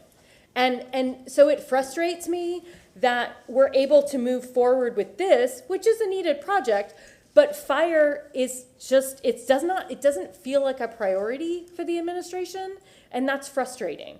So I was hoping that Chief Tripp could come up and talk to us about why TFR, why the maintenance and supply shop is no longer on the budget for this FY25 and has been moved to FY26. Okay, she's going to present next. Did you have anything else to add, TPD? If not, we'll go to Chief Tripp. Oh, no, my question was I thought we were talking about fire rescue. Again, I don't have a question about this, but my concern is I would really rather wait a year and put money toward fire because that has been a need, and it's people. And I understand the thing about evidence, but people, our firefighters are in such dangerous conditions right now in the fire stations that they're in, and if we don't start moving them and making it better for them, I mean, to me, that's just I have a hard time treating our personnel that way. Right. Thank you very much. And to wrap it up, I took a tour of the evidence room, and the building is 1962, so you have to work in that space, and I can see the need. What bothered me the most was learning the fact that there's evidence vans, and then the evidence is carted up the elevator and then taken to the space. How much contamination is there? How many hands are touching that before you get it to a safe and secure location when evidence could be, make or break, guilty or not guilty, break a case, whatever it is. I see it. I love that building, but that building was originally a bank and office space. TPD and Tampa has grown, and therefore definitely a need. And with that, we have to keep up with the changes in society, changes in technology and whatnot. So I totally get it. I understand it's a huge amount, but it's a need. So I was going to wrap it up with that, Councilman. But then I have to chime in. Off of Councilwoman Hurtak, but it's my understanding, Dennis, The TPD Howard Avenue Annex Building, we're planning on bonding, correct? This Yes, is sir. not pay-go. Bond. So this is not a, if not this, then that. I mean, it's, fire stations aren't pay-go either. I know, but I'm saying, it's not that we can't do both if it's not one exclusive. In other words, Yeah, but I this, wanna know why we haven't been. but I mean, this is a need, so we could set this aside and say this is a need, and that's a need, and just have that as a separate conversation.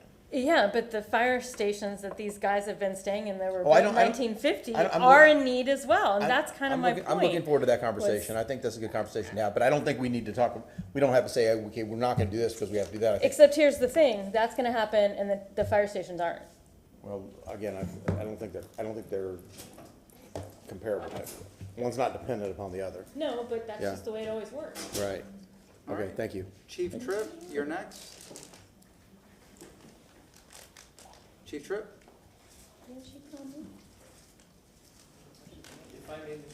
Yes, sir. Just for police, I mean, can we let our chief and assistant chief go right now, or do we need them any further? 'Cause I don't, maybe they enjoyed their time with us. I thought you liked to hang out with them. No, if you gotta go. Okay, just, oh, All right. Girl power. Yes, ma'am. Good afternoon, Barbara Tripp, Fire Chief for Tampa Fire Rescue. I don't know where to start. Of course, the items that are in the budget, it's definitely stuff that we need. If we talk about the fire stations, that has been one of my challenges since I've been in this position to talk about the need for the fire stations.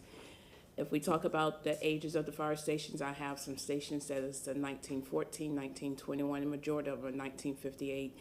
I have been looking for property for the fleet maintenance as well, which was built in 1958. And if we think about when the fire service first started back in 1895, it was fire department. So they didn't have EMS with it. And in the 70s is when EMS started merging in with the fire service. And of course, they did not extend those stations to accommodate a lot of the transport units. So at the time, the way I feel is that we are overcrowding. I use Station 9. I have 3 units operating out of that station, in which it was really manned for one apparatus. We've actually had to have a facility come out and extend the station a little bit more once we put a truck in that facility. So majority of the stations are 1958, and I have been looking to try to see if we can get them remodeled and updated. And this is a perfect example, the storm that we had, knock on wood, that of course it was more of a rain, Category 1 hurricane that actually kind of hit the bend of Florida. But usually whenever we start preparing for a natural disaster, we have to bring personnel back in to stage at the fire station. And right now, the fire stations do not accommodate besides one typical basic shift. Matter of fact, they can't even hold the entire shift. So if we have to bring in multiple shifts, we're talking about up to, 25, 30 people at one station that pretty much accommodate about 6 to 8 people. So I'm just looking to try to see if we can do something to continue with remodeling the stations, updating the stations, and preparing them for the future of the firefighters. Are you done? Wait, Councilmember Clendenin, Vieira. You're not looking at the lights. Oh, Yeah, I'd have my light on first, but, I want to know, in last year's budget, we had planned the I'm talking about Fire Station 24 right now. It shows in this year's budget, there's only $1.1 million for this. From my understanding from our entire debate last year, that land has already been chosen, the designs are already being done. Why don't we have the 20 million for building that station in this fiscal year? I'm bad when it comes to budget, but I know that we are using a city property park. Yes. Currently, and of course, we had it surveyed, and right now we're going through the design phase of it. Okay, so then maybe Ms. Duncan can answer why we are not paying for this project this year when it needs to be built this year. Yes, so Jean Duncan, Administrator for Infrastructure Mobility, and of course Richard Mutterback, who is our CAD Director. The Fire Station 24 is actually going to selection tomorrow. In the morning. In the morning. And the reason the money is not in 24 is by the time we go through that process, select the contractor, and get the notice to proceed before you, it will be past October 1st, just slightly past. So we put the money in 25 because we know it won't make. No, the money's in 26 according to this. Not for 24. Yeah, for Fire Station 24. Okay. The $20 million Yeah, is for yeah. 26 and 27, Okay, my according to apologies. this chart right here. My So- apologies, Richard. So will this clear up year what I and just said. this year and next year would be the CCNA selection process, Right. going into design and permitting. And that process, and so we would not be getting into the GMP or construction into, at best, early 2026.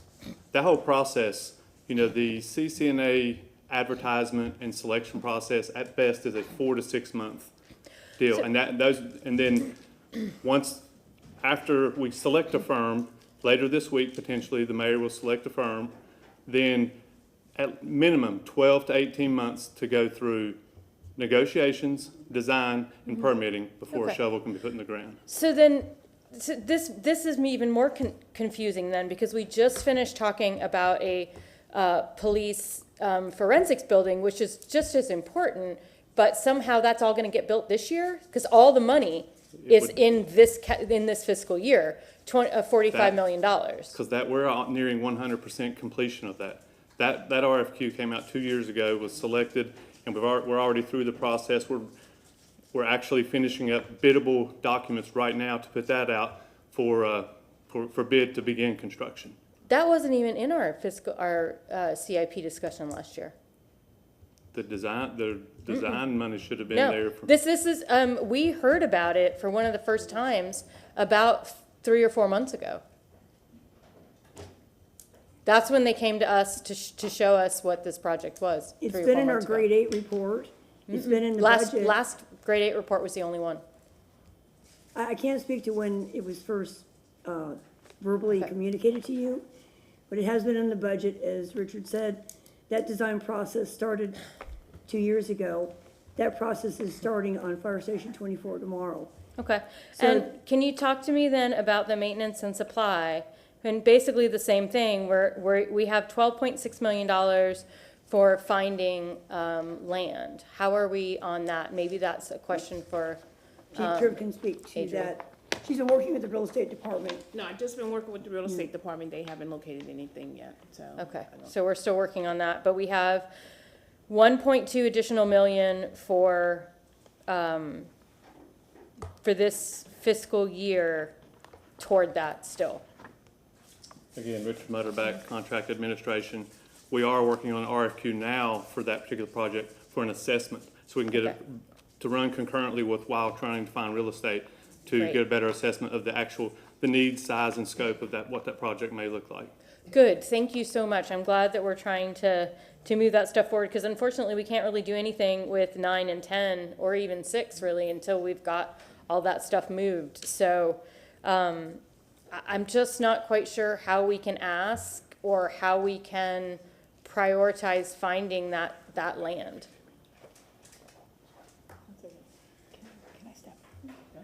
Adria Colina, Director of Logistics and Asset Management. I've been working with Chief Tripp for years on this. Yeah. And I will tell you, it's not as easy as one would think. We need at least 7 acres. We've identified, and in the city limits, finding 7 contiguous acres isn't easy. Just when we think we find something, we look at it, the turning radius isn't there for equipment. So you think of the size of an engine, and you think of it on the back of a tow truck, and you think of that radius. So just when we think we're coming close to something, we really study it, it's not gonna work. We found one about a year ago. We got close to making an offer. It was sold right from underneath us. It's in litigation now. So when I tell you we've been working hard, we have been working hard, and we're hoping to find something. With respect to the Howard Avenue project, just switching gears, that property was purchased in 2021. So it was a while back, which might be why you're saying, well, how did this come out of nowhere? And that's just like 5 acres, and as Administrator Duncan said, part of that is vegetation, so not even buildable, so wouldn't work for fire fleet. But let me tell you, it's my team working in there in support of our customer fire, and we are working hard. And if you know of 7 acres with a good turning radius in the city, we're all ears. Question, is there a way that we could possibly think, rent some storage space for supply and, just be able to get Fire Station 10 started? Is there anything, have you all been thinking outside the box in terms of that? If we can move supply, maybe fleet to rental space so we can get started on some of these projects, or is that not really been a consideration? That's a good thought. I definitely bring it up. I have monthly meetings sometime twice a month with all the departments, so maybe that's something we can look into to see if we can find some storage to go ahead and try to move the projects up. Yeah, just because that way then, if we can't find fleet and supply space, if we can rent space, maybe then we can at least start Station 9 upgrades. If we can move fleet, if we could, I know that's a lot of work and a lot of hassle, but if we can't find space, I just feel like we can't leave fire rescue waiting for years and years. And it's no fault of your own, obviously. Y'all are working very hard, but what else do we do? And I think it's time to start thinking outside the box. Well, we've done a lot of work at 9. We have done upgrades. Please make no mistake, that hasn't stopped. Yeah. We have done upgrades, and then supply is located separately from Fire Fleet right now, so there is a location for that. It's really the outgrowth of the space for Fire Fleet. Well, the thought is that once supply is gone, the new Station 10 will go there, so we could at least get started on that, is kind of my thought behind this, of 24 is moving forward. What else can we get moving forward as slowly, as much as we can. I've toured supply, and maybe we could find a warehouse somewhere that would work. I don't know, but again, it's time to sort of think outside the box and figure out like what else we can do to move some of these projects along. So speaking outside the box, I know you said inside the city. Is there a requirement that this has to be located inside the city? I know we don't want to be down in South County, but surely we could build, if we find property, even if it's just adjacent to the city, or, are you guys expanding that search? I don't know if there's any rules that we can't be in a certain location, but I'll take anything. Yeah, exactly.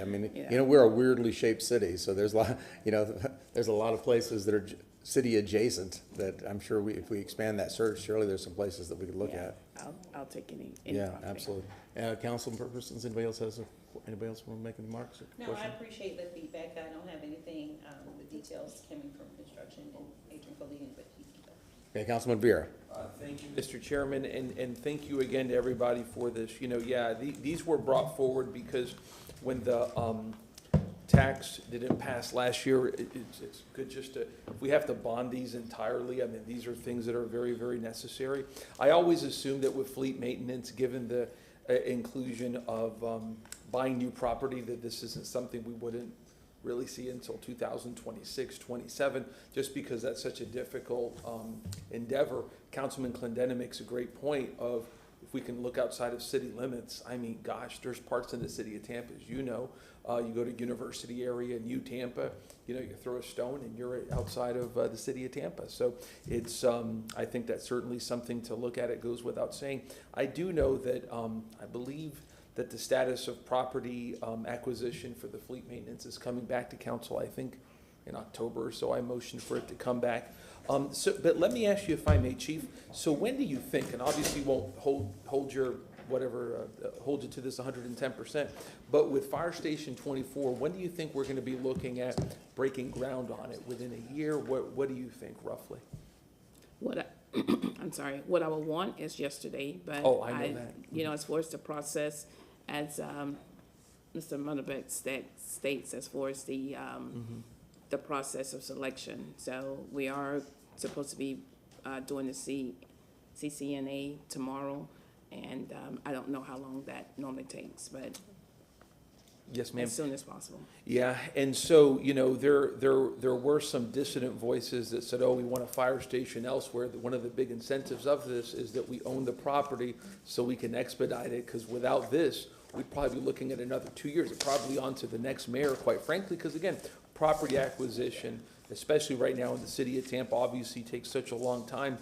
For me, what I'd love to see for fire, and there's, as you know, so many needs that we have, but by the end of this term, obviously finish Station 24, get fleet maintenance, use that to expand service in West Tampa, and try to get at least on first base for some addition downtown. We've talked about expanding one, something additional in channel side, whatever it may be. Those are things that I know I'd love to see, and I know you'd love to see that. Obviously, I'm preaching to the choir here, obviously, in that regard. But what I continue to say is that for these things and for all the needs that we have in fire, you know, even with CIT, we need revenue. I just always say that we need revenue to do this, unless if we want to bond until we go crazy. We're always going to need revenue for that. But that's it. But thank you, ma'am, for your hard work. We appreciate you. Thank you very much. If there are no further comments, yes, ma'am. I just have a general comment. Yes, ma'am. Not about fire. Go ahead. But I was going to ask Mr. O'Hara, and then maybe part of this is Chief Bennett too. But what I was looking, and Mr. Councilman Carlson, one of his comments made me think about it. One of the things I'd love to see in the operating workshop is personnel openings. I know that it shows, there are some openings that since I've been doing the budget, these positions have been open. So I'm curious how many positions, so if we look at all the positions, say, you know, widget person 52 has been open for 3 years. And is widget person 52 really still necessary? So I would love to see that and how much money we have that for these positions that haven't been open for several, that have been open for several years. John Bennett, Chief of Staff. Great question. So upon this administration start, we had set a target for each of the groups to try and work with a 5% attrition rate. Council does an amazing job approving the budget. The public's behind that. We need those resources doing the work in the field. So anything that breaks that seal, we try and have that department work directly with all the stakeholders, whether it's recruiting side, retention side, et cetera. And then in Chief O'Hara's office, we had worked recently with his team and developed a near real-time dashboard for them to look at that information so they can have a better situational awareness than running a report. The other challenge, which again is a partnership between the departments and human resources, if person 1, 2, 3, 4 leaves this week and they want to go back and fill position 1, 2, 3, 4, person 5, 6, 7, 8 might start dropping down the timeline. And what we've encouraged them to do is fill 4, 5, 6, 7, 8 before you fill 1, 2, 3, 4, so we don't have those 180-day lags or 90-day lags. And so that's just more of housekeeping on the back end. So they're all working together on that. So you'll see that kind of movement through all the different departments. And then we're just in a, you know, I think the city of Tampa, through your leadership, obviously the mayor administration and the public's leadership and support, we've done a pretty good job hiring compared to other cities I've seen around the country. So, you know, again, I think we're postured well. It's just a matter of throughput. And I will say too that, you know, most of our support departments are severely understaffed by ratios to our government our size. So we're trying to find other efficiencies to make sure that we have the bandwidth to support in those supporting departments, because we've been putting all the energy to the front lines. And I appreciate that, but like I said, I'm not looking for positions that have been open like 1 or 2 months. I'm looking for some that have been open for a couple of budget cycles and talking about why and so I would love to see that data and see how much money and like space we have for those folks. Is there anybody else? Can I just put one quick? Yes, sir. For Mr. Bede, would you provide a report of how many either feet, miles, whatever increments you like to use of paving, of actually like repaving, resurfacing you're planning on accomplishing within the city of Tampa in this next fiscal year? Sure, and I'll submit it as part of the same, Vic Bede, Director, Mobility Department. I'll submit it as part of the same memo that speaks about the 7 million and how it's been encumbered. I'd appreciate that. Yeah, the just so we have a clear expectation, so there's no misunderstanding between the two. The gist is 17 to 18 miles per quarter. We'll be able to maintain or exceed that going forward. And the big difference or the benefits that you will see, and we have seen this year, is these rainy months, we found better processes to continue to do repaving. that's when historically you saw a significant drop off, and then we'd focus in drier months. And sidewalks as well, and of course, looking forward to Yes. your report about bringing some of that stuff in-house as well to save money and be able to expand that process. May I include that in the same written report That'd be- that you that'd be requested perfect. about the sidewalks? Perfect. That's great. So if you could, well, you can't make a motion today, but we'll include that information in that. Councilman Hurta. I actually was gonna expand on that, because I think what we'd like to see, and it might be easier for you, is if you can do, I know there's different, you were talking about how we pave in different ways. So the paving that's strictly paving, the paving that's done with, say, stormwater funds, and then the paving that's done with, Vision Zero type mobility grants. So I think maybe if you put them in the 3 different buckets, absolutely. it would help us understand, okay, yes, this is traditional paving, this is covering for stormwater work, this, or / pipes work, this is, Sure. Vision Zero. Sure. I mean, to the best of your ability. Yeah. But I think that might help you, so that we're not giving the public the idea that they're gonna get 50 miles paved, or 100 miles paved. It's really, 50 miles of road, 30 miles of stormwater / pipes, and then, 20 Correct. miles of Vision Zero. Sure. So just, Yeah, I And guess, so my impression of that is that for like, and I know you think that you're putting in your hat, okay, that's repaving. But when I'm looking at like satisfying the needs of the Yeah. neighborhood is like, No, I agree. they just want they're not worried that, okay, it's great that Howard Avenue now is getting repaved because it's part of a bigger project, but they want to know how come their inner bay is not getting repaved, Correct. or, or Suburb Beautiful, or, but I think if you're Yeah. gonna do it, you might as well just go Right. the No, whole that's good. gamut, and That's that good. way, because I think you'll That's- get bigger numbers. it's having a mutual understanding and mutual language, it's always a better process, so it gives us, so we're all speaking from the same page, so I agree with that, thank you. Thank you. That concludes the agenda. All right, we'll be back Thursday morning, 9 a.m. We are adjourned. Thank you. I'm sorry? Do you need it? Move to receive and file from Councilman Vieira, second Councilmember Miranda. All in favor? Aye. We are adjourned. Hey, y'all, thank you for the flowers that you all